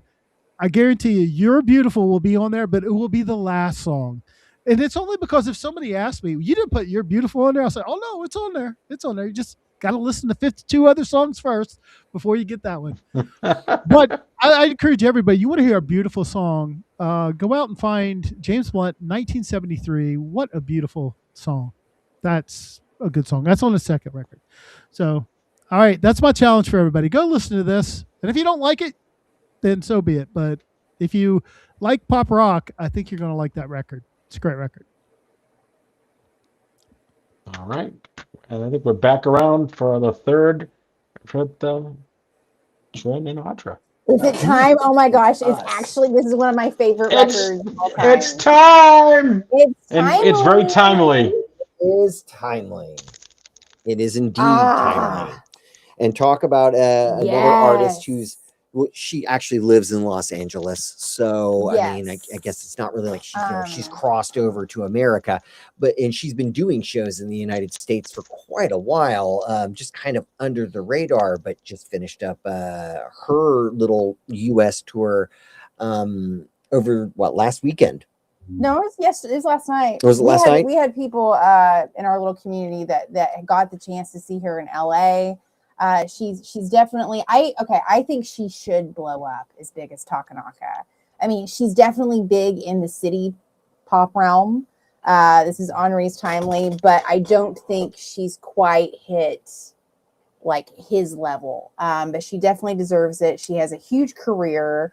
Definitely firmly in the sound of city pop. Now, one could also make the argument though that this album in particular, is part of the reason that a lot of new listeners have discovered Takanaka, because she was one of the early 2014 algorithmic leaders of the city pop revival, or, birthing in the West, as it would be.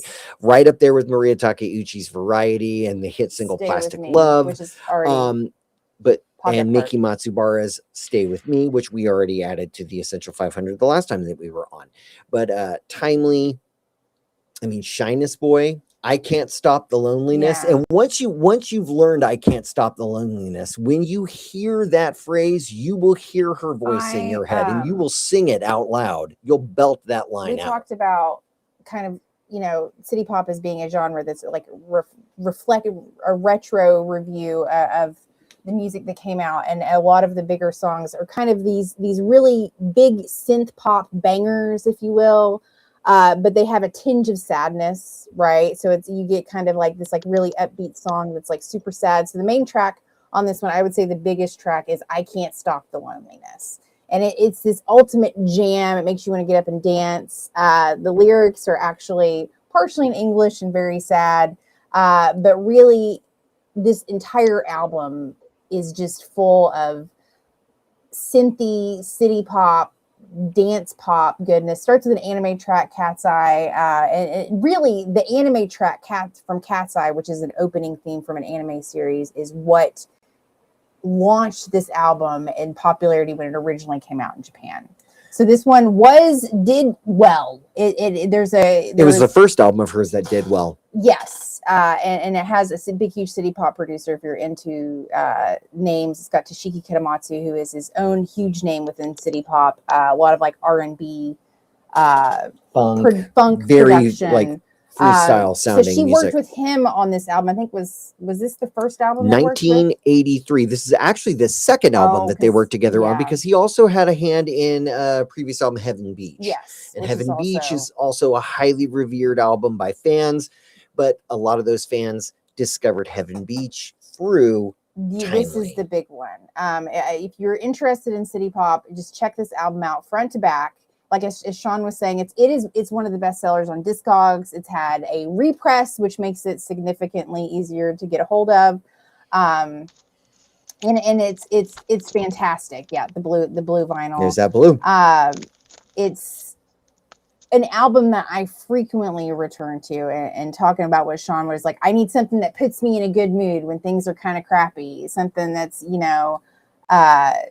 like constantly upbeat. This is it. It's an album that makes you want to sparkle. It's an album that makes the listener just shine. It's so happy and so sad, and such an emotive record that, I mean, you just can't really, you can't not enjoy this record. Yeah. So she's had her moment. She is touring, or has toured the US. She's toured the US before, and she's definitely, I would say, one of the, not the biggest maybe, but she's a very big name in city pop in general. Definitely check this album out. And if you don't want to check out the whole album, check out I Can't Stop the Loneliness. And just remember that Remember Summer Days or Remember Sunny Days is actually a B-side. It's only included on the CD release of this, guys. It's really good front and back. And I think it's a good reflection of what people seek in the genre, right? Like the sounds they're kind of looking for, and what they how they want to connect with it. So I don't know. I go back to this album frequently, definitely. And it's definitely one of our most In my requested rotation. titles. Like, Yes. we have a lot of people ask us for this one. Yes. All right, I added that to my homework. So I'm going to drive my way through these 3 albums over the next few days, and maybe I'll give a report. It won't be a Tucker's take because I'm not Tucker, but I'll give my take on the 3 you guys are adding tonight. So yes, I want to. Yes, and if anybody takes a listen in your all's Discord and has any opinions, I want to hear the good and the bad. You know, what you like and what you don't like. But I think they're all fantastic pieces. So, all right. Yeah, and if it has writing here, it's probably the one with the calendar that you can use every. Oh, he's talking about the calendar. oh yes, Yeah. Well, the calendar only came with so many copies of it, Joe. Yeah. So Yeah. it only came with 50,000 copies. Not everybody gets the calendar. Every 12 years. But the question is do you have the calendar? we yeah, do. we have the calendar. We have the calendar. Show and tell. Is it? Do you have it? Yeah, we have it. It's a really how you can tell this. Okay, so Sean's version is the repress, and you can tell it based on the OB. So it has written up here that it has a calendar on the OB In Japanese. in Japanese. And there it is, the There you 1984 fashion calendar. That is All right. it. It's that, and that's the vibe of the album. Like, she really nails it. Like, it is. I'm sorry, Anri's just great. I absolutely love her pictures. She absolutely nails everything. So definitely. Okay, run it. Run it. I know it is so hard not to just break things down and be like, "This is the vinyl. Take a look at this." All right, great. Is Sean frozen? I think he's frozen. He looks like he's I don't think Sean wants to introduce Jake at all tonight, so he's intentionally freezing. Jake, Yeah, I I'm guess so. honored to introduce you for your 3rd pick. Thank you very much. Thank you very much for that lovely introduction, Scott. Thank you. 3rd record. Okay, guys, this is an album that I probably should have mentioned a long time ago. Okay. And now we're just kind of finally getting to it. Probably going to be the last Floyd album that I bring up, which turns out to be one of my favorite, which some people consider this album to probably be one of the Floyd's best works ever.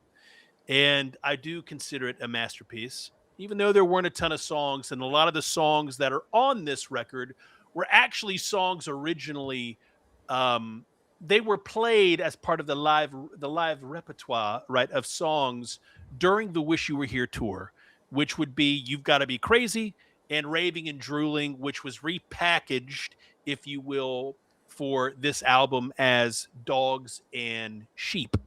And the record that I am referencing, I think everybody knows where I'm going with this. That's going to be Pink Floyd's Animals, which came out January 23rd of 1977. Still probably one of my all-time favorite records. And I still feel that Animals is probably the Floyd's most underrated album of the 70s. Okay, this record was really the turning point when we really start to see Roger Waters really becoming a more dominant force. The only collaboration really on the record on this album that David Gilmour had any part of was Dogs. Everything else was pretty much all written by Roger Waters, which was pretty much based off of a lot of what he wrote was off of a George Orwell book called Animal Farm. I think that's the name of it. And everybody knows Roger's just very into those, those themes, and he is just kind of the master of the concept album, if you will. And even seeing Roger Waters live in 2017, he came and he brought a lot of these songs out from Animals, and it just like repurposes it, right? And a lot of the stuff that, he wrote in 1976, and prior to coming into present time, it's amazing how a lot of these songs still hold true to present day, and they're able to really take a lot of these lyrics from 50 years ago and apply them to society today, which is wonderful.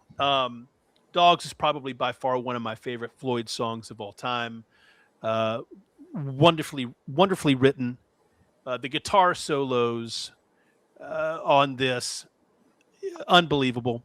And 1977 was a pretty busy year because this is also the same year that going into 1978 when David Gilmour kind of started working on a lot of his solo stuff. And there were pieces of that album that did not make the cut that eventually came on the wall, which was Comfortably Numb, which the music itself was written by David Gilmour. But the record, 44 minutes long. You've got, Pigs on the Wing Part 1 and 2. You've got Dogs. You've got Sheep. It's just, I can't put my finger on it. But again, this record takes you on a journey. And this is also the first album that Richard Wright really wasn't involved as much. If you go back and you listen to Wish You Were Here, he's all over the place. And, on this record, not so much. He actually did create a couple of he did write some pieces, specifically one of the songs, didn't even get a writing credit. And I think this is really around that time that both he and Roger Waters really started kind of clashing. And then, of course, when they went and toured this album live, Roger Waters was growing increasingly frustrated with the audience and pretty much separating himself from the audience. I've said it before, there's YouTube footage of him during one of the concerts. I think it was in Canada or somewhere, where they were lighting fireworks off, and it just pissed him off, and he's just going off on the crowd. And he got to a point where he was like, that's it, and started kind of slowly kind of distancing himself away from the audience, which then becomes the album of albums, The Wall, right? So Animals is a very important work for the band because I feel like it was a stepping stone to get to where The Wall eventually was. Two totally different records, both of them masterpieces in my opinion. So once again, don't really have to tell you because I think we've all heard the album at least once, and that's Pink Floyd's 1977 masterpiece, Animals. Is this one of the first three records, Jake? This is album number 10. Is this one of their first three? Yeah. Album number 10. Okay. See, I'm a Pipers at the Gates of Dawn man myself. So. The Floyd definitely breaks the rule of the first three because really you start getting into much later albums. Dark Side of the Moon was not their first, but Metal, which was 1971. Metal started the path forward to the great albums they put out in the latter 70s. But it's the thing about this album, and I love this album. I think it was one of the last of the Pink Floyds to become one of my favorites. I think it's not because of the concept of it and the titles of the songs, and I don't think it's like immediately accessible, but if you listen to the music, I think the music's beautiful and it's as good as anything they've done, Absolutely. Absolutely, 100%. And it really was their last album. If you think about it, it was the last album that they did, if you want to call it proggy, as far as long songs that are over 10 minutes long. Animals was the last album really to do that. Yeah. The Wall had I believe there's 26 total songs on The Wall, and a lot of them are pieces of works. Intros and You got it, right? Yeah. All right. Well, I think Jake's ran out of Pink Floyd records. I don't know what he's going to present next week. Pretty much. The only other one we discussed. Sid Barrett solo albums.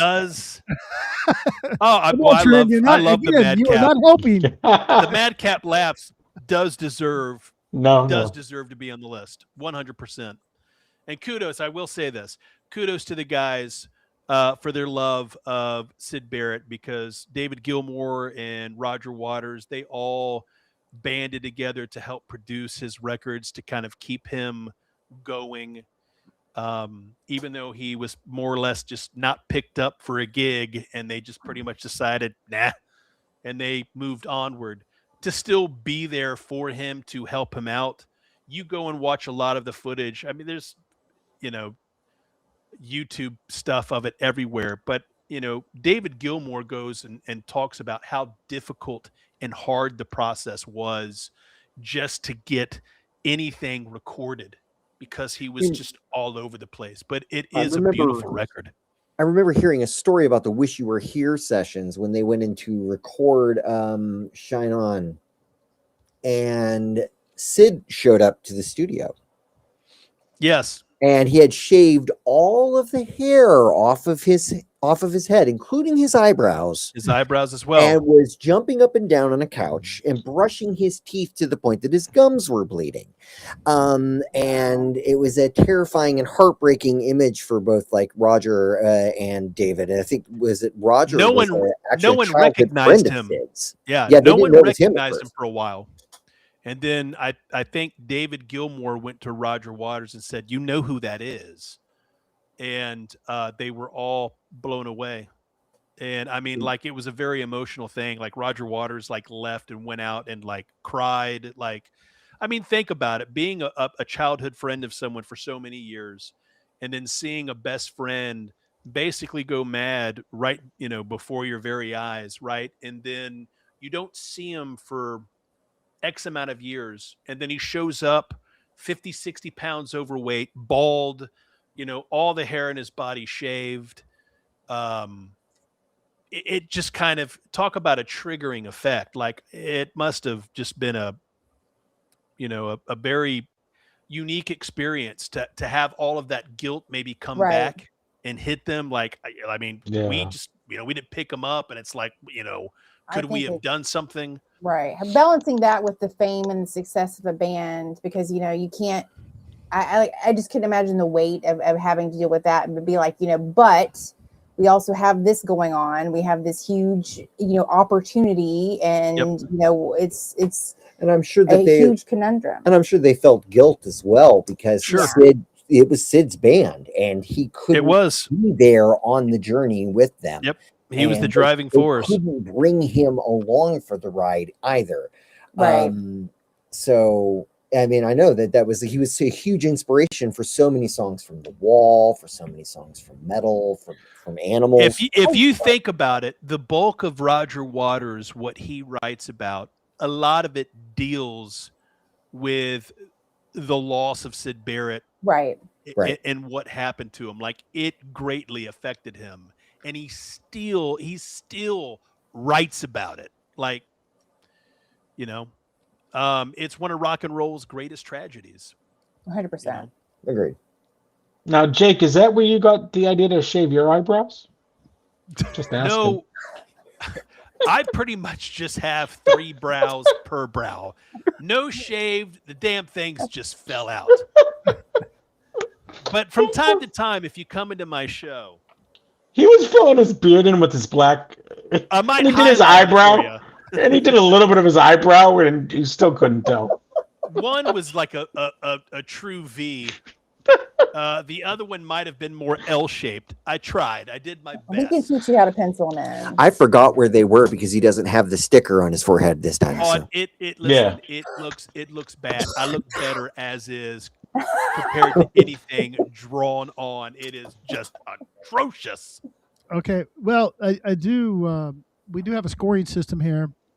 Both Trin and Audra docked 5 points for distracting Jake with Pink Floyd talk. That's an automatic foul on 3 Men on the Record. I award you no points. That's another. God have mercy on your soul. Pink Floyd by Jake. I love the Floyd. All right. Is Sean frozen again? Yes. He's not holding that still. No, there's no way. He's been twisting all night. So, all right. Well, I'll jump in front of him here. And hold on, let me add this person to the stream here. All right. Hey, all right. Stacey! So we got Stacy's going to join us here in just a minute. So let's try to finish this out. I'll go, and then we'll let Sean finish. We'll finish round 3, and we can talk about why the heck is Stacy on the podcast tonight. All right. So I felt like I've been a little soft lately not apologizing for my musical taste. But I've been presenting some pop records, presented some jazz vocal record tonight. So we're getting right into the rock. And one of my favorite hard rock bands, second favorite, my favorite hard rock band is AC/DC. So, but my second favorite, and one of my favorite guitarists, and nobody talks about this guitarist, it's Matthias Jabs, and it's Scorpions Blackout. So when I was looking at the list, I said, there's no Scorpions on the list. And then initially I pulled out Love at First Sting. I said, well, but let me look at Blackout. And when I looked song for song, I said, you know what? Blackout is just a better record. Love at First Sting has some great songs on it. But this is chock full. I think it has 9 songs. I like 8 of them. And I remember the first time I heard No One Like You, just that guitar note leading it off, and you knew you were in for something, and it just rocks. I love the solo in No One Like You. This is a pretty heavy record, but I've always liked it. Always been a big Scorpions fan. Great dual guitars with Rudy Schenker on rhythm and Matthias on lead. Klaus Main still sounds good. I don't know how he's like 75. When you hear him sing, he's still got like 90% of his tonal quality, which is really amazing. They've been retired for like 25 years. They go on that farewell goodbye tour, but then they come back the next year with another one. But I don't know if anybody hasn't listened to the Scorpions, one of my favorite hard rock groups, especially this version after Matthias Jabs joined. I think he joined 2 records before, but he has like 7 records or 8 records with him, and love him as a guitarist. Love this record. So we're adding it. It's 1982, sold 5 million. Of course, No One Like You should know that, one of the greatest hard rock songs ever. Can't Live Without You's on it. You Give Me All I Need, Dynamite. Just be prepared to rock a lot if you put this record on. All right, and Sean is not back. All right, so I don't know what Sean's 3rd record was. It was probably terrible anyway. So we'll move on to actually, I think it was the best one he had of the night. I forget. Anyway, we'll do our promo, hoping Sean can join us and give us that last record. So, Stacy, why are you on my podcast? I am on the podcast. Hopefully you guys can hear me because I'm on the phone right now. But I am on the podcast because next week is the 2nd installment of 4 Women on the Record. We will have Jenna Vegas from Wax Arcana, Rachel Saucy Cat Vinyl, and Allie D007, who is a newer seller on the app. So we want to showcase her. We will all be bringing in our 3 picks for the top 500. Keep an eye out for some new genres, maybe some rap, maybe some hip hop, maybe something you haven't heard. And our second segment will be The Men Will Never Pick This, So We Will. What? Albums that we think the 3 men will never choose, but we will choose them for you.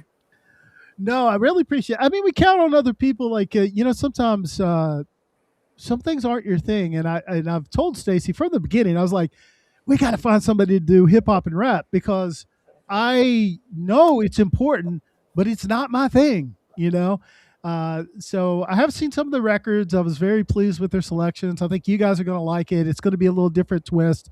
I don't know about this whole thing about the records. That sounds like we're being stereotyped, and I thought we were beyond that in modern society, but apparently not.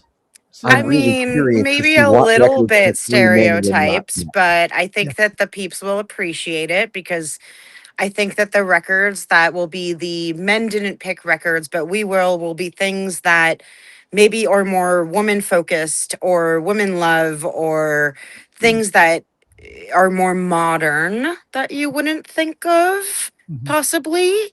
We'll see how that goes. And then at the end of the show, we'll have to decide if one of those 4 records, 2 of them, 3 of them, or all 4 records should just go on the 500. Okay. Sounds like a cool segment. So we appreciate you guys. Looking forward. So Stacy's the only returner. She's got 3 more people. And we like that because we're broadening out. I don't know how many people from the Whatnot community in total, but we're somewhere in the mid-20s that we've brought after this episode, like 25, 26 different people from the Whatnot Vinyl community. And that's really one of the key elements of the show, is trying to get us together, not in the app, where we can just talk about our love of the music. And so, Stacey, thank you. We're looking forward to it. And we'll see you next week. Always excited. I will see you guys next week with the other 3 women. And I already have 2 lined up for the next 4 women on the record. So I just need a third. So if you guys know anybody who might be interested for 4 women on the record in July, let me know. Send me a message. Definitely. Audra's one of the 2.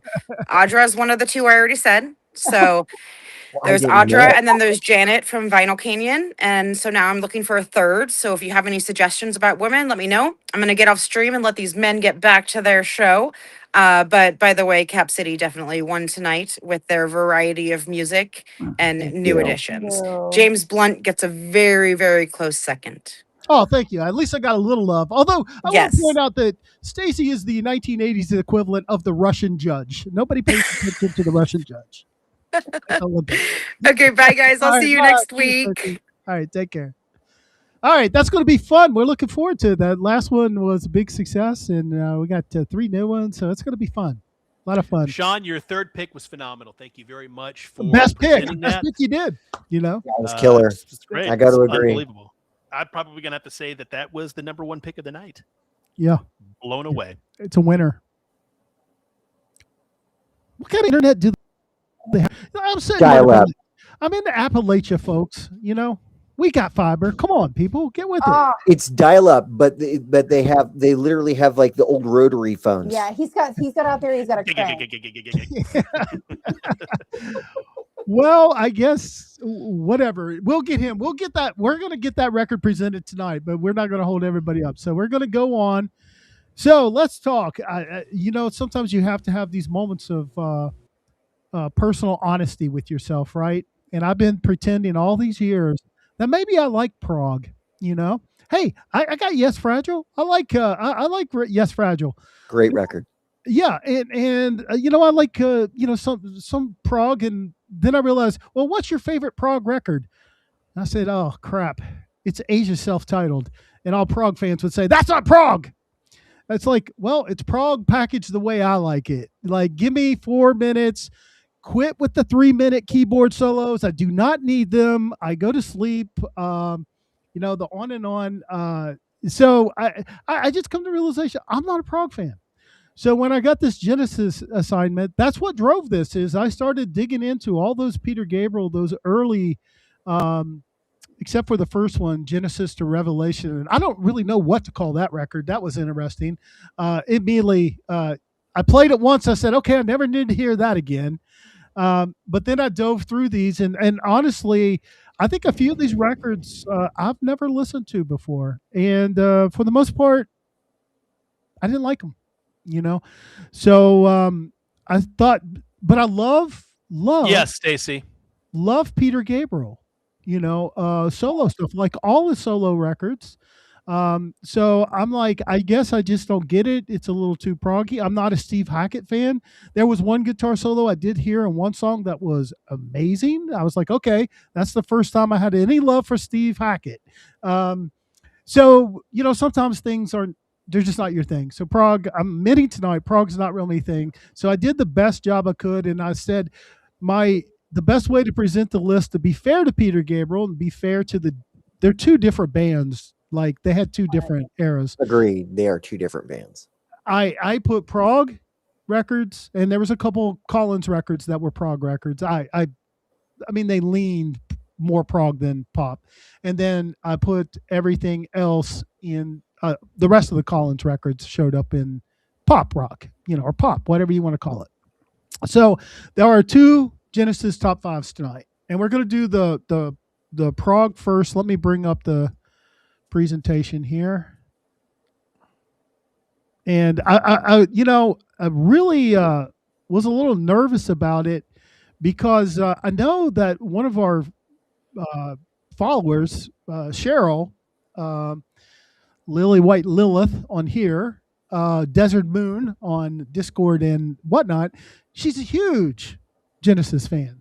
And I was like, okay, I'm going to do my best. So I would say my ranking of the prog records is a rookie ranking. It's just rookie. But I will also admit, some of these records I will never listen to again. It was a tough week to get through those prog records. So here we go. Top 5 Genesis prog. Number 5. I put Trespass here. These last 4 and 5 are like the ones I hated the least. Like, okay, I found something interesting. Don't need to hear them again. But I kind of got a little bit of sense of like, okay, I get what these records are about. Nothing on these two. Nursery Crime actually had some interesting music on it.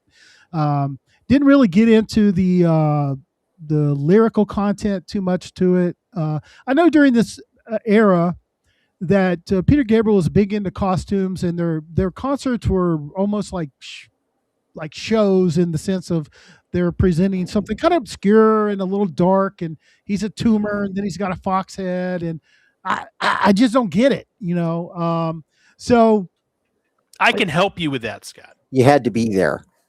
I guess I can help you with that. So before you go on, a lot of that was because in the earlier shows when they performed, they basically were sitting down, playing guitars. Right, there wasn't really a lot of stage presence per se. So I think what Peter Gabriel did was he got his wife's dress and got a fox head and basically started going on stage to attract the the audience, to get the audience kind of engaged. And that really, I think, is what started Peter Gabriel's whole venture into more elaborate and just costumes and the whole artistic imagery that we all know Peter Gabriel as.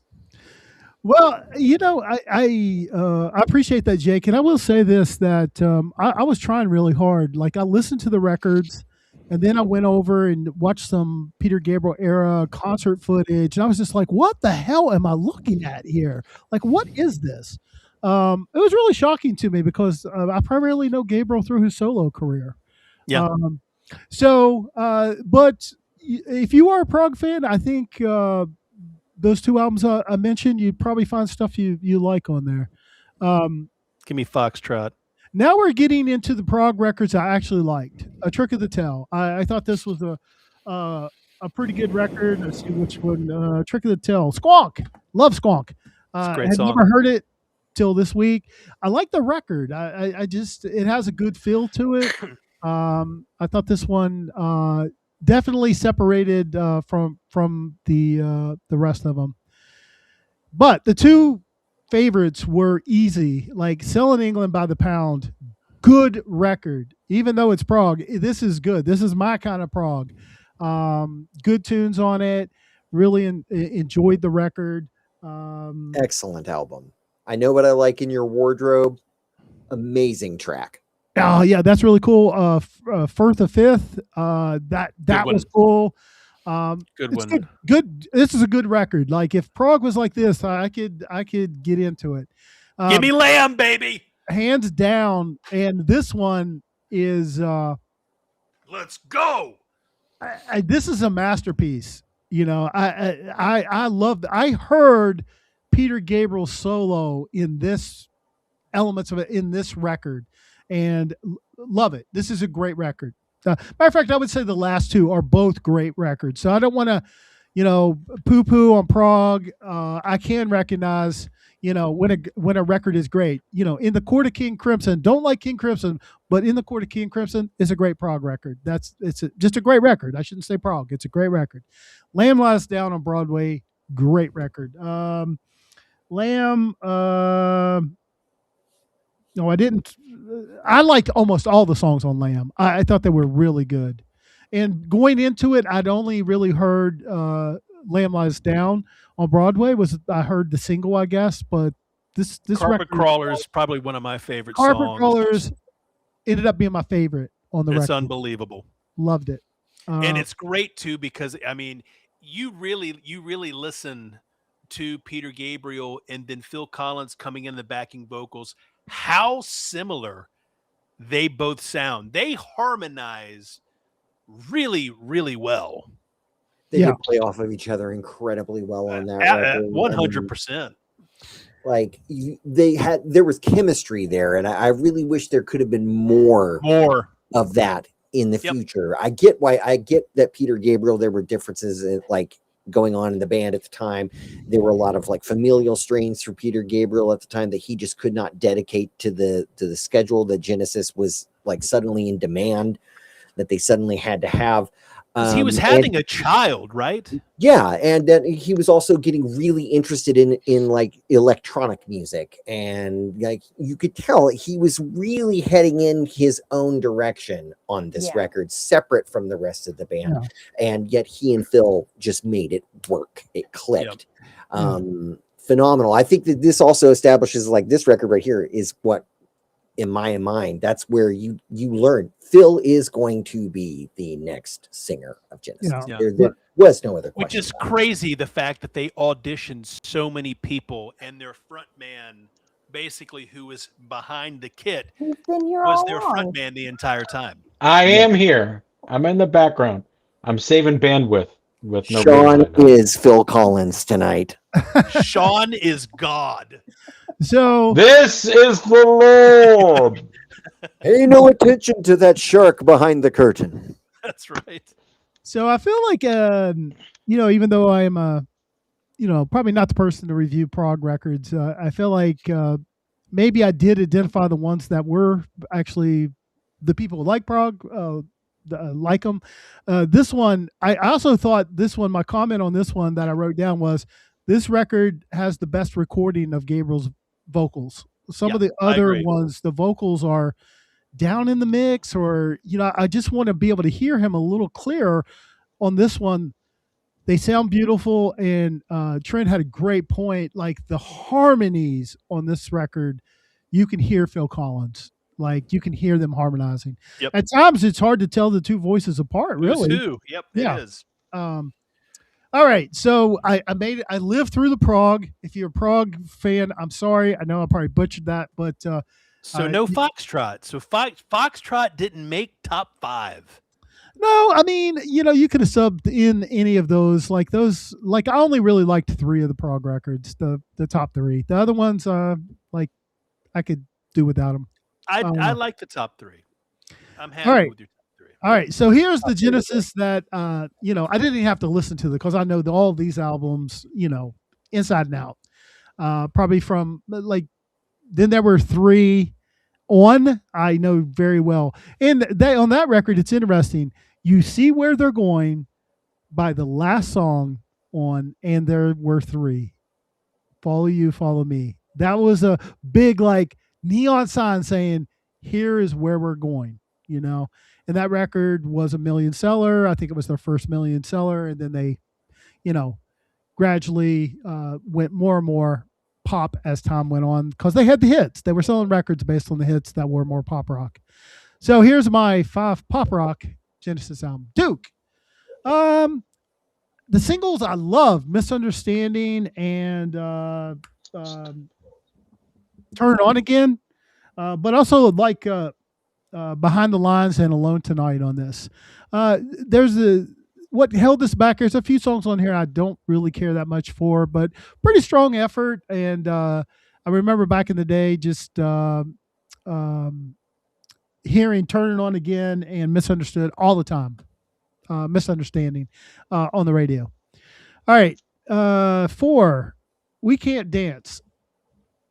At first I thought this would be number 5. But when I started looking at it, I was like, okay, No Son of Mine. I like Fading Lights.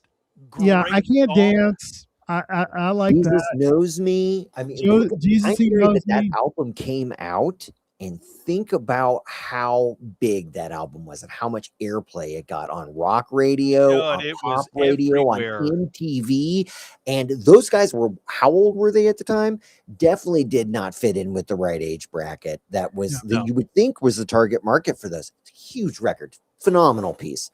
Yeah, and the real hidden gem on this for me was Drive the Last Spike. That is kind of going back a little bit to the prog days, and but with some pop sensibility in it. When I listened to this, I did listen to this one because I really wasn't sure about it. I didn't know if Duke would go in front of it or behind it. But after I listened to it, I said, no, this is better. This is a better record than Duke. 100% agree. 100% agree. Fading Lights is probably my favorite song on the record. Fading Lights is good. That's the last song on the record, right? Last song on the record. The title track is iconic. Yes. Yeah. Got a cool groove to it. The video was hilarious. It looked like a Miller Genuine Draft commercial from 1988. Genesis, they did great videos all the way from, you know, Land of Confusion, you know, onward. Their videos of the 80s and 90s were like, and there was somebody amazing. That was genius behind that, right? They are not the type of people you expect to have great videos. No. The visual has always been there for Genesis, even back with Peter Gabriel, though. When you go back and you were talking about looking at some of those performance videos, the visual aspect was always there, whether or not they had the production, though. Yeah, we're talking about he was a great earlier week. He was always kind of had like a vision for what he was going for, right? Always. Very performance, you know, like performance art. He would do, like, when he would wear the old man mask, right, and just kind of crouch over and just be in character, and yeah, he just the tumor one is the one that got me. I was like, what? God, whatever. All right, here we go. Abacab. Now I think I put Abacab a little higher than most people because Abacab is probably my second favorite Genesis song. I just love that repeating keyboard hook. It's just killer. And I get 8 minutes of that. I'm good. No Reply at All is on this. And Man on the Corner. My favorite song on the record. Yeah, Man on the Corner is a really good song. And so I had to put that in there. Number 2, I had to go Invisible Touch. And I know I see a lot of people's list, and they put Invisible Touch as their favorite. But for me, it's a good record. But Land of Confusion is by far my favorite song on this record. And some of the ones I'm like, they're good. Tonight? Yeah, that doesn't really do anything for me. I mean, it had a ton of hits on it. You know, Invisible Touch, In Too Deep, Throwing It All Away, Tonight. A lot of hits. But it didn't strike me the way some of the other singles from Genesis did, and other than Land of Confusion. And I latched onto that first time I heard it. I was like, that's a cool song. And another great video that they did. So for me, hands down, has always been my favorite Genesis record. It's self-titled. And I said probably my second favorite's Abacab. My favorite Genesis song, and every time it comes on, I'm just so stoked. Home by the Sea. I love that little yin and yang it goes on in that song. It's so catchy musically. So you have that. You have Mama. That's All. Illegal Alien, and Just the Job You Do. And to me, it's the perfect Genesis record. Even like second Home by the Sea. I don't know that they really needed to put that on the record, but maybe they were short on filling up a side or something. But love this Genesis record. So that's my Genesis. I think it's good. It's solid picks. There's one song we forgot to mention off We Can't Dance, which is a great song. What? And that's Hold My Heart. It's a good song. Did I write that? Yeah, it is a good song. I did write it down. Yeah, very, very Collins and I think it is. Still a very. He speaks. Oh, what happened? And the list is it's very spot on. It's the very casual listener, if that's familiar with Genesis, would probably say Invisible Touch #1 every time. I would. Yeah, I think a lot of people. I think that's like the casual listener. Yeah, I'm a filthy casual. But if you dive deep, but yes, I love Invisible Touch. So I found a little bit of lore for you.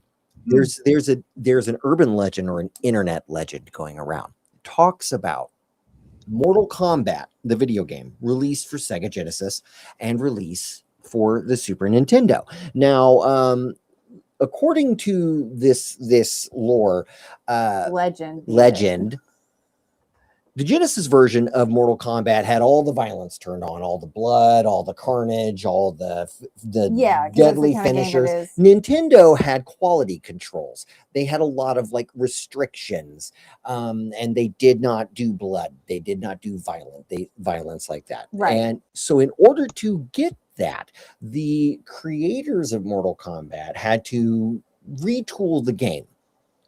And since they were such fans of Genesis, the code to turn the violence on the Super Nintendo version of Mortal Kombat was Abacab. ABACAB. That's funny. Which is a shout out to their love of the band Genesis. Coincidentally, the Genesis system had all the violence turned on. And then another piece of lore, Phil Collins was always going to be famous. Mm-hmm. Phil Collins was destined for it. He was essentially a Nepo baby, if you really want to look at it this way. He was a child actor too. Yes. His mother worked on Sid and Marty Krofft's HR Puffin stuff. She was the reason that Jack Wilde was cast to play the role of Jimmy on that show, the boy with the magic flute. Puppets. Apparently Jack Wilde and Phil were on a childhood soccer team together, and she was just so taken with Jack Wilde that he got the part originally that she had intended to give to Phil. If Phil would have been that would have changed his whole trajectory. Yeah, it might have taken Genesis from us, but we might have had more seasons of HR Puffin stuff. Well, I know which one I'm Tom, I think you must have popped out. I did the top 5 prog, then I did the top 5 pop Genesis.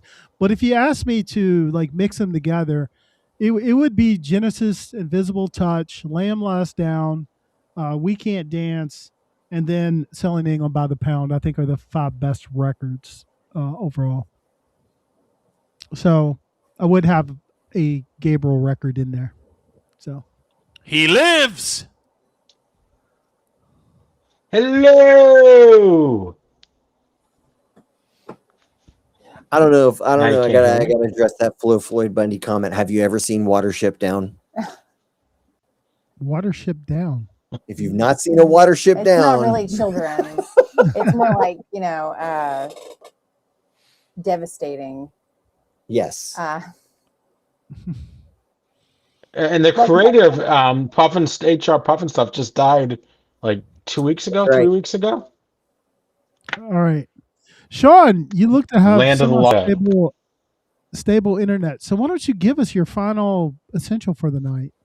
All right. I'll try to do this quick. I just closed my notes. This is the 7th album of this artist. He tells you why he does not live in Texas. And my last pick of the night was George Strait's oceanfront property. Leads off with All My Exes Live in Texas. He is an amazing artist. What I call neo-traditional country, which I don't even know what that means, but it's something I read. But it's honky-tonk. It's well done. Some great music. And let's get my notes if I still have them. I know that album very well because my mom played it nonstop. And it's the country before they started doing it all drum tracks, like electronic, where all the same drum tracks. Had all those mutt-lang drum sounds on the records. Yeah, so it's a kind of a little hold back a little bit to the old country, kind of is the 80s of country, and then that starts to transition over. Garth Brooks comes in, it really changes after that. So that is my third pick. I'm sorry, I closed all my notes. Well, that's okay. Well, we just that was wanted my to get pick. it in. We didn't want to leave that one out. That's probably the only good one you had tonight. So Sure. Yeah, that's yeah. I'll let you give Sean. But when you put the Muppets on, and the 5th best Kenny Chesney record, you're asking for a hard time. Yeah, you got one right. A better pick than that one. Watch out for them. So thank you. I thank you, I guess, for that comment, I guess. It's better than the other shit he had.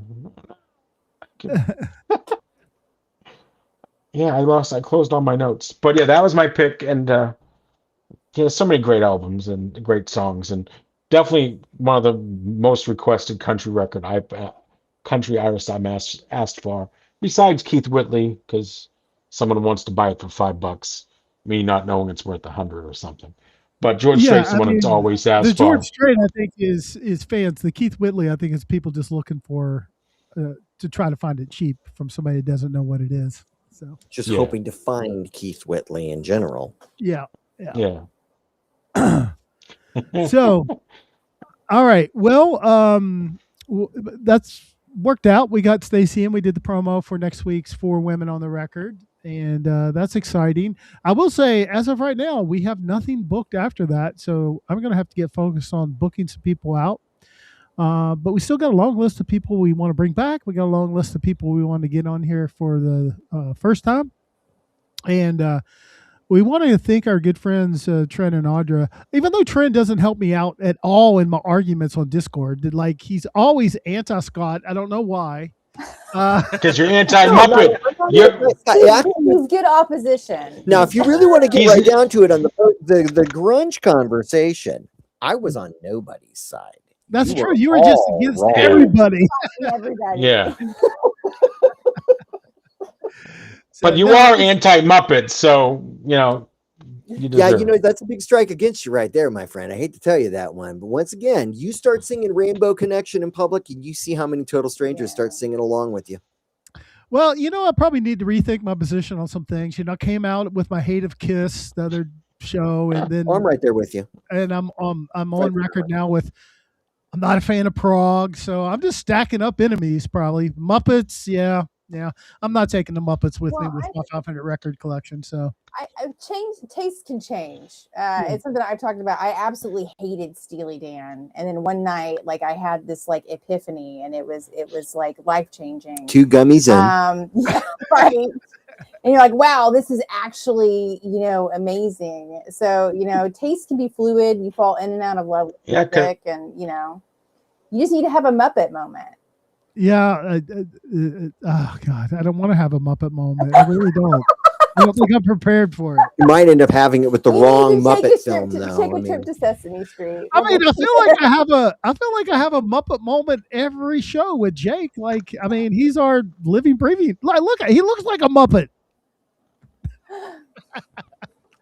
More so when you really start coloring in. Yeah, but if you look at other right. Yeah, but if you look like Bert and Ernie, the eyebrows are there. Yours, it's like Jim Henson gave up on your head. Look, guys, don't give Jake a hard time. He is literally Gonzo shenanigans. Come on now. Like, he's going to go all the way to Bombay, India to become a big movie star. Oh, that was good, man. Oh, that was good. Henson just said, "I quit. I give up. I can't make this thing look good." All right.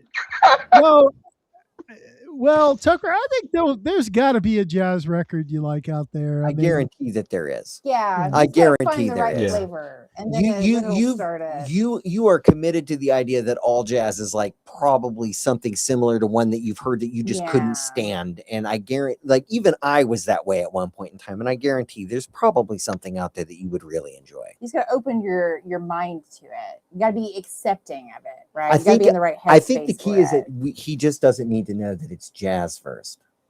Probably. Ooh, like a covert jazz operation. Like jazz.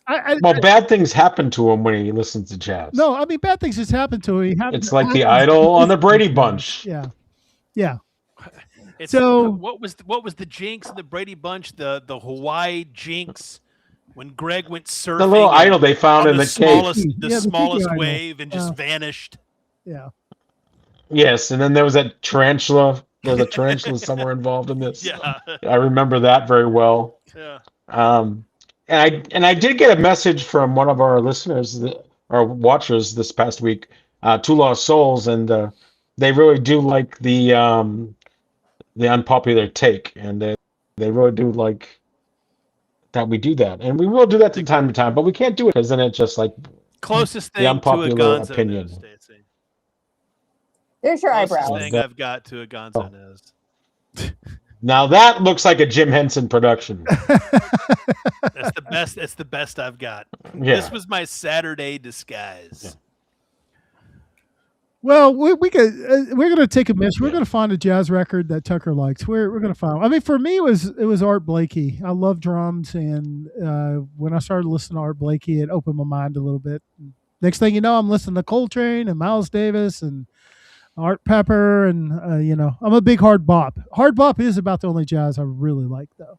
Like a little bit of vocal jazz now and then. See, for me, it was Ethiopian jazz. I was a solid wall anti-jazz. Grew up listening to jazz in the backseat of my stepfather's car. Couldn't stand it.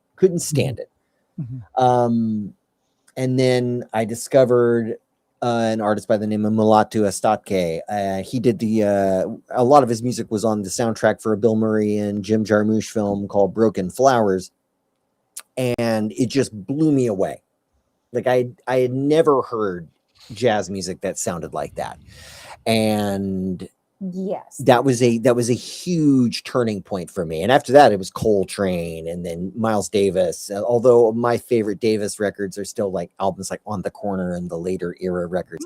But is there Japanese blues? Thomas wants to know. yes, there is. Yes, there's a big blues. There's like with I think it's something we didn't really get to touch on, but like with the Japanese music scene, it is just as much widely varied as what we have in kind of the Western market. So there's even a Japanese bluegrass scene. There's a Japanese country scene, and you can explore all kinds of great things. There are some great blues recs. Absolutely. And yeah, Thomas, I'll be happy to send you some recommendations of Japanese blues artists that you would probably really get into. Yeah, I mean, we should talk about that. Like, if you want to, I can think of no greater source. If you want to explore and get into the Japanese artist end of Whatnot, I mean, the big corner store on the mall in the Whatnot Mall, it is Cap City Pop, right? Like, go to these folks. And, you know, I always think like, you know, I do my listings great and I describe the records great. And then I watched Trin. I said, shit. Oh, excuse me. It wasn't me. I didn't do it. I kept the colorful metaphors to the side tonight. No, it's always Scott that slips. It's always. I'm gonna make up for it on my next live. Trin, I do want your I do request your expertise because I have yet to put this record on and I've had it for a while and it just made me come across it. But what do you think of this album by Kat Suzuki? Wow. It is quite possible. It's considered to be one of the best jazz albums to come out of Japan, I think, of its era.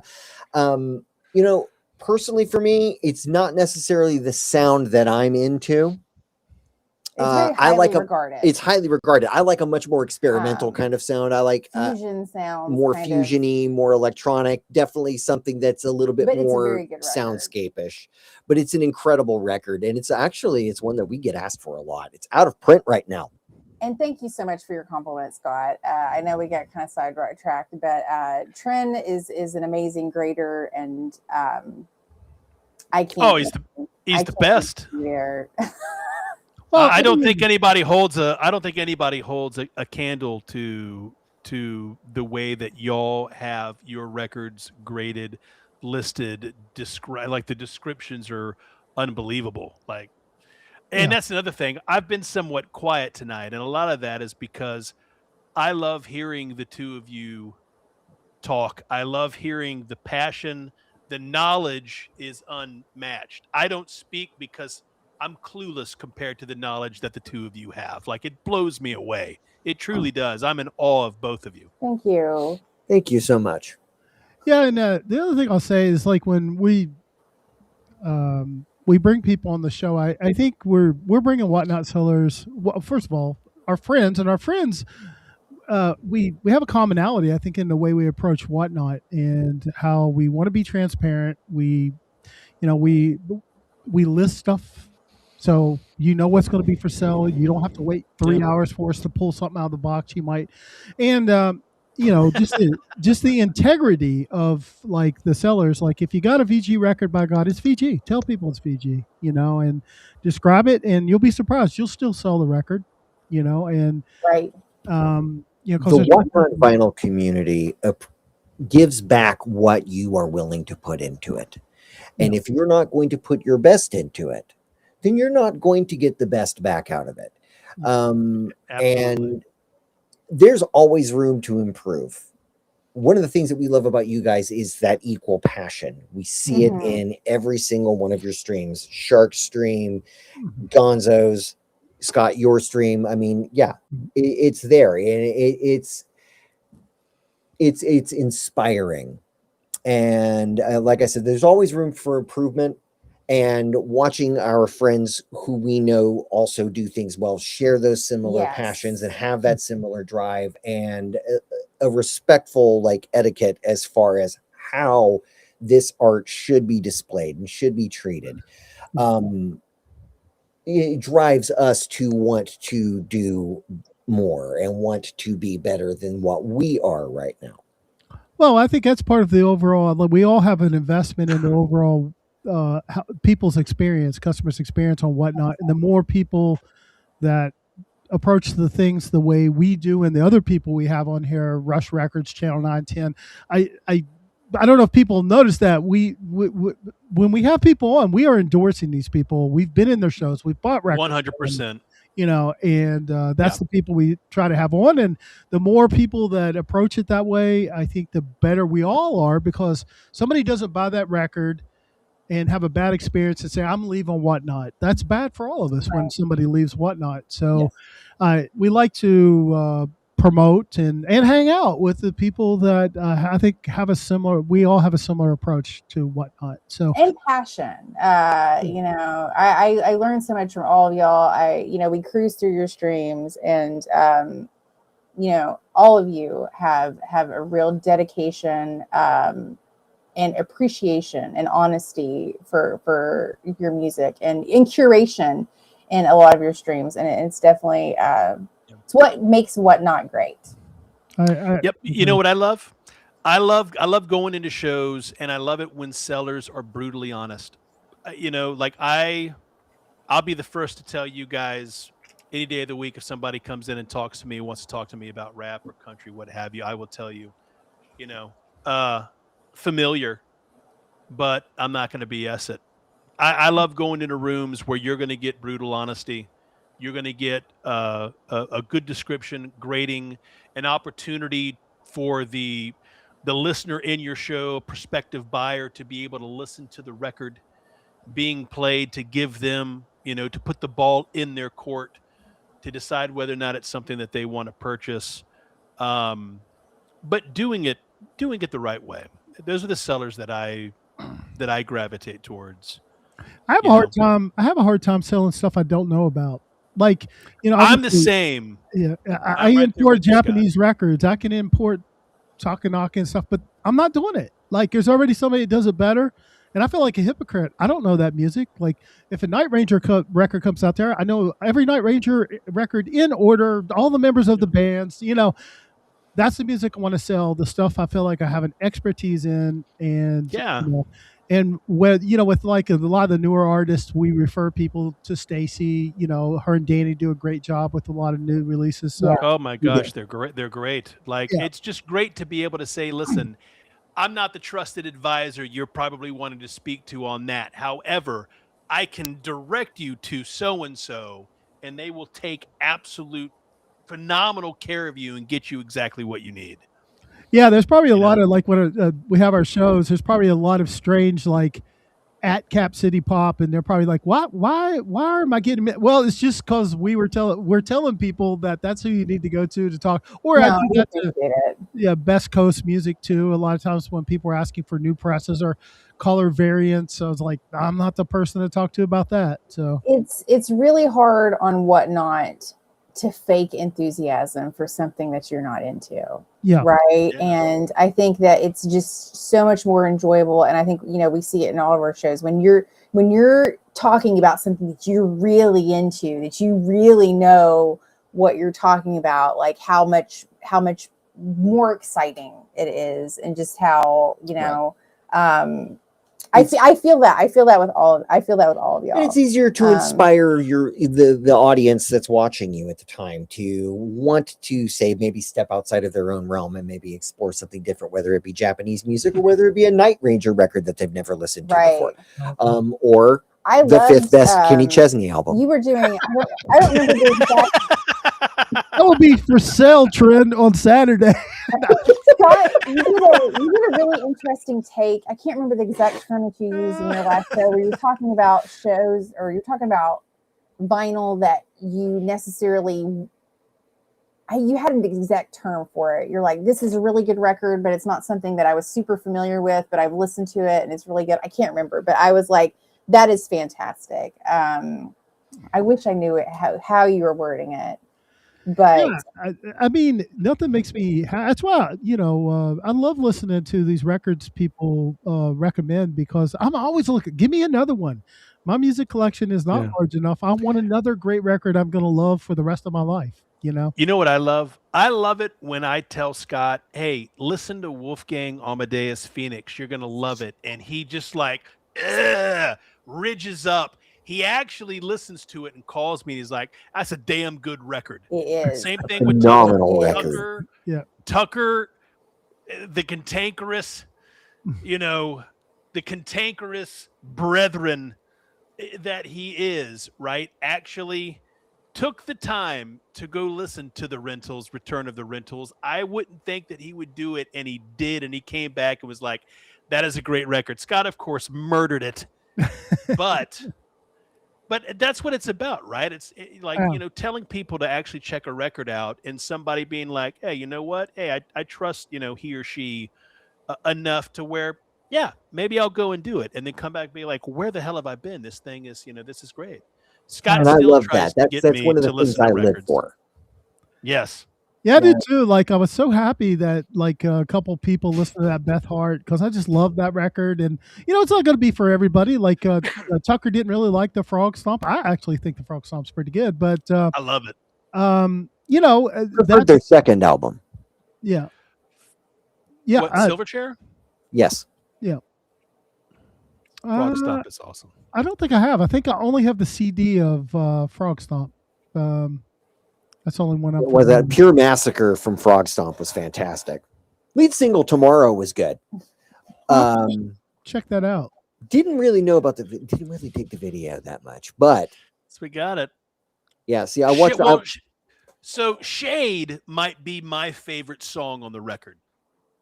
I think the album is Neon Ballroom that I'm thinking of. Neon Ballroom is number 2, I believe. Yes, and that's I actually really enjoyed Neon Ballroom. He got a little more deeper into the lyrics. You know, his writing it definitely was a departure from Frog Stomp in a way. He, you know, but I think a lot of that stuff was just stuff he was personally going through. The way I think about the music community, like especially the collection of people like, you know, that watch the show or they're in our shows, it's almost like a Venn diagram where all these little circles and little pieces of it overlap. So you might like a certain kind of music and not be exposed to, say, a Japanese artist that is similar, but it fits in your little slice of overlap, and there you find that record. I'm sure I like music that that other people they don't like, but I think there is music I like that does overlap on it in the Venn diagram with some other people. So I love just sharing, and it doesn't. I mean, I got to say those Genesis records, man, they were tough. I mean, you know, I don't think I lost any years off my life. I just lost about 45 minutes of. No, I get that. Would you rather listen to Genesis albums, or would you rather jam out to some Brand X? I'd probably Brand X to me. I mean, I'm never going to listen to this Genesis albums again. That I'm done. I mean, for me, when I think of prog, the first album that comes to my mind is "Thick as a Brick" by Jethro Tull. I like that record. And see, that's a start to finish album. I love "Thick as a Brick" and I love "Aqualung." Those are probably my two Tull records. But see, no, I don't really consider Aqualung to be a prog album per It's se. concept to me. I was wondering that It is a today because concept. when I was coming up with, hey, I gotta come clean and tell people I don't like prog. I've tried, but I said, well, you like Aqualung, and and I was like, is that a prog record? I don't know. Fragile, but yes, that's a prog You're record. You're a casual prog.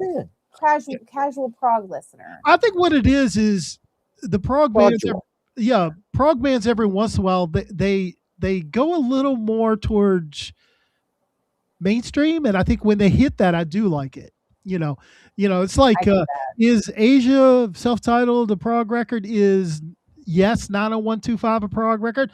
Probably not. It's pop. No, it's pop that has prog elements in it. Pop I agree. In prog, right? It's accessible. Like Changes to me is a pop prog song. That's a rocking song. I love that song. It's an accessible album for people who say are not prog fans, but they could appreciate the work of prog artists at that point. And it shows a great range in performance and writing capabilities for some of those acts, like when Genesis moved in a more pop direction. Right. It shows how versatile they were as writers and recording artists, performers, that they were able to do that, branch out and appeal to a whole new audience and whole generations of listeners that otherwise would have never listened to those earlier records at all.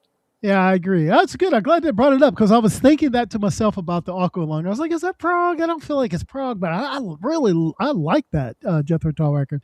So Cheryl says those are pop records with proggy elements. Probably true. And I got to say, that's probably what I like. You get full-blown prog, probably not, So Tucker, yes, I did. To answer your question, I was the one that added Frog Stomp to the 500. And Tucker loved the alarm. Thank you. I love that record too. I don't feel like anybody loves that record, but I love that alarm change. Scott, I sent Tucker a $50 gift card to say that. You did not. You're too cheap. All right. We two need to head toward the door here, but Trin and Audra, what are your normal nights on Whatnot? Where can people, we've been tooting your horn. We need to get people over there too. So. Well, we're usually on the weekends on this. So usually between Friday and Monday. I think we're going to be on in the evenings, probably Friday or Saturday this week. And then that's pretty much how the normal schedule, but we're kind of random. If you bookmark the shows, it's when we can kind of curate things together. We also do CD shows. If CD fairs, we're into that. We have a vision. And singles. But right now we're just doing a couple shows a week. They're usually Fridays, on the weekends, and then Mondays. We do event shows. So if you are into Japanese jazz, we'll do a Japanese jazz show or an anime show or a show that really focuses on one subsection of Japanese music. Okay, well, there you go. If we've piqued your interest a little bit tonight in Japanese artists, check out Trin and Audra, Cap City Pop. Great. I've bought, I think, 2 records from them. And how did you like that Tatsuro? Not my cup of tea, but I tried it. I'm going to come back for now that you maybe know me a little bit better. I'm going to find a Japanese artist that I really, maybe one of the found the right one. After tonight, I've got a little bit of a better idea of how to we'll drop some recommendations. How to find something Discord. for Scott. Yeah, I got to find it. And if I end up liking it, then I'll get you guys to find Sean's got a whole bunch. So yeah. Yeah, I gave him a copy of Long Vacation. Yes. That's such a great one of your recommendations last time. Also in the top 500 essential but albums. Really, that's a great thing about Japanese music, and if you are looking into discovery, is there's a lot of kind of, what's the word I'm looking for? It's kind of like the counterpart to a Western artist, Yacht Ross. Correlation. AOR. Yes. Mm-hmm. Thank you. So lots of good stuff out there.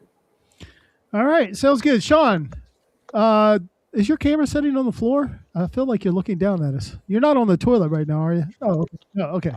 No, I am always looking down on Gonzo. When are you on? You on any more this week? I don't know. I might pop on Sunday, but I don't really have. It'll just be my sealed stuff in my store that's at unless I find stuff, and I don't think I'm gonna really be digging this week. So I mean, I'll probably pop on Sunday, but not really to sell, just to say hello. It's me. All right. Well, safe travels. I hope you find better internet. And I can skip around Connecticut on my way home. Yeah. Jakey, wakey. Are you doing anything tomorrow? Are you running the show tomorrow? You talking to me? Yeah. I don't see anyone else in there. Are we gonna have to limit? You talking to me? Yeah. You talking to me? Put your phone down. We're talking to you, moron. You putz. I don't think I will be going on tomorrow as of now. If I do, it might be maybe later in the afternoon. Girls just finished school for the year, so kind of hanging out with the gals and doing some dad-daughter stuff. And you gotta take them bowling. Getting ready for the big convention next week as well. I will be able to be on Thursday because we thought we were going to be at the Palmer Event Center helping Glenn and the guys out getting stuff unloaded, but it looks like that's going to happen like early Friday morning. So I'll probably be able to be here next Thursday. So might go on tomorrow. And if I do, it's probably going to be talking about the convention a little bit and maybe, selling a few records here and there, but nothing special. Oh, perfect. Yeah, we're looking forward to the stories from the convention. All right. And, I got to think a lot of my customers are in here. I had to go down to one show because I took a part-time job, and I was really worried that it needed to be Wednesday and would everybody show up. And I had my best single show ever last night. So thank you guys for showing up on Wednesday at a very odd time, 6:00 Eastern. So I'll be keeping on the Wednesday. I might do a pop-up on the weekend here and there, but so far it's working, and that's where you can find us. And again, thank you, Trin and Audra. Always good to have you back. Be getting 3 more together because you're going to get one more shot in the 500 before we get out of here. And next week, I think we're going to get dragged over the coals a little bit. What's this segment like? We're picking records the guys will never. I feel offended by that, but I'm going to be tuned in just to see. I don't want to miss it. So next week, Stacy and the gals are here for Women on the Record, second episode ever. And I think we're going to keep that rolling probably once every 6 weeks. They'll pop in and do something. So please join us. And yeah, I got a Sting concert tomorrow night. First time I've ever seen Sting. So, yeah. Looking forward. Congratulations. Congrats. That'd be fun. This sounds great. I'm not happy for you. Oh, you're not?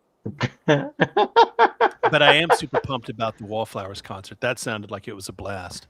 It was He's cool. lying. He's going to be singing "Fields of Gold" tomorrow night. Okay. I'm a little jelly. I'm a little jelly. Damn it! All right, he got to go see the Wallflowers. They're coming nowhere near me, which kind of stinks. And I had an opportunity to see Sting at the Hollywood Bowl. In fact, I think it was when Sting and Peter Gabriel were touring together. I think it was a concert they were doing. I think it was Sting and Peter Gabriel, and I didn't have time to fly out. So, yeah, I saw I've seen Sting one other time. I did see the Police. It was the very last date on Synchronicity, and they were dog tired. I mean, they just really didn't have a lot. I mean, yeah, I think Synchronicity tours like 240 some dates in Charleston, West Virginia was the last date of the tour, and not the most enthusiastic concert I've ever been to, but it sounded good.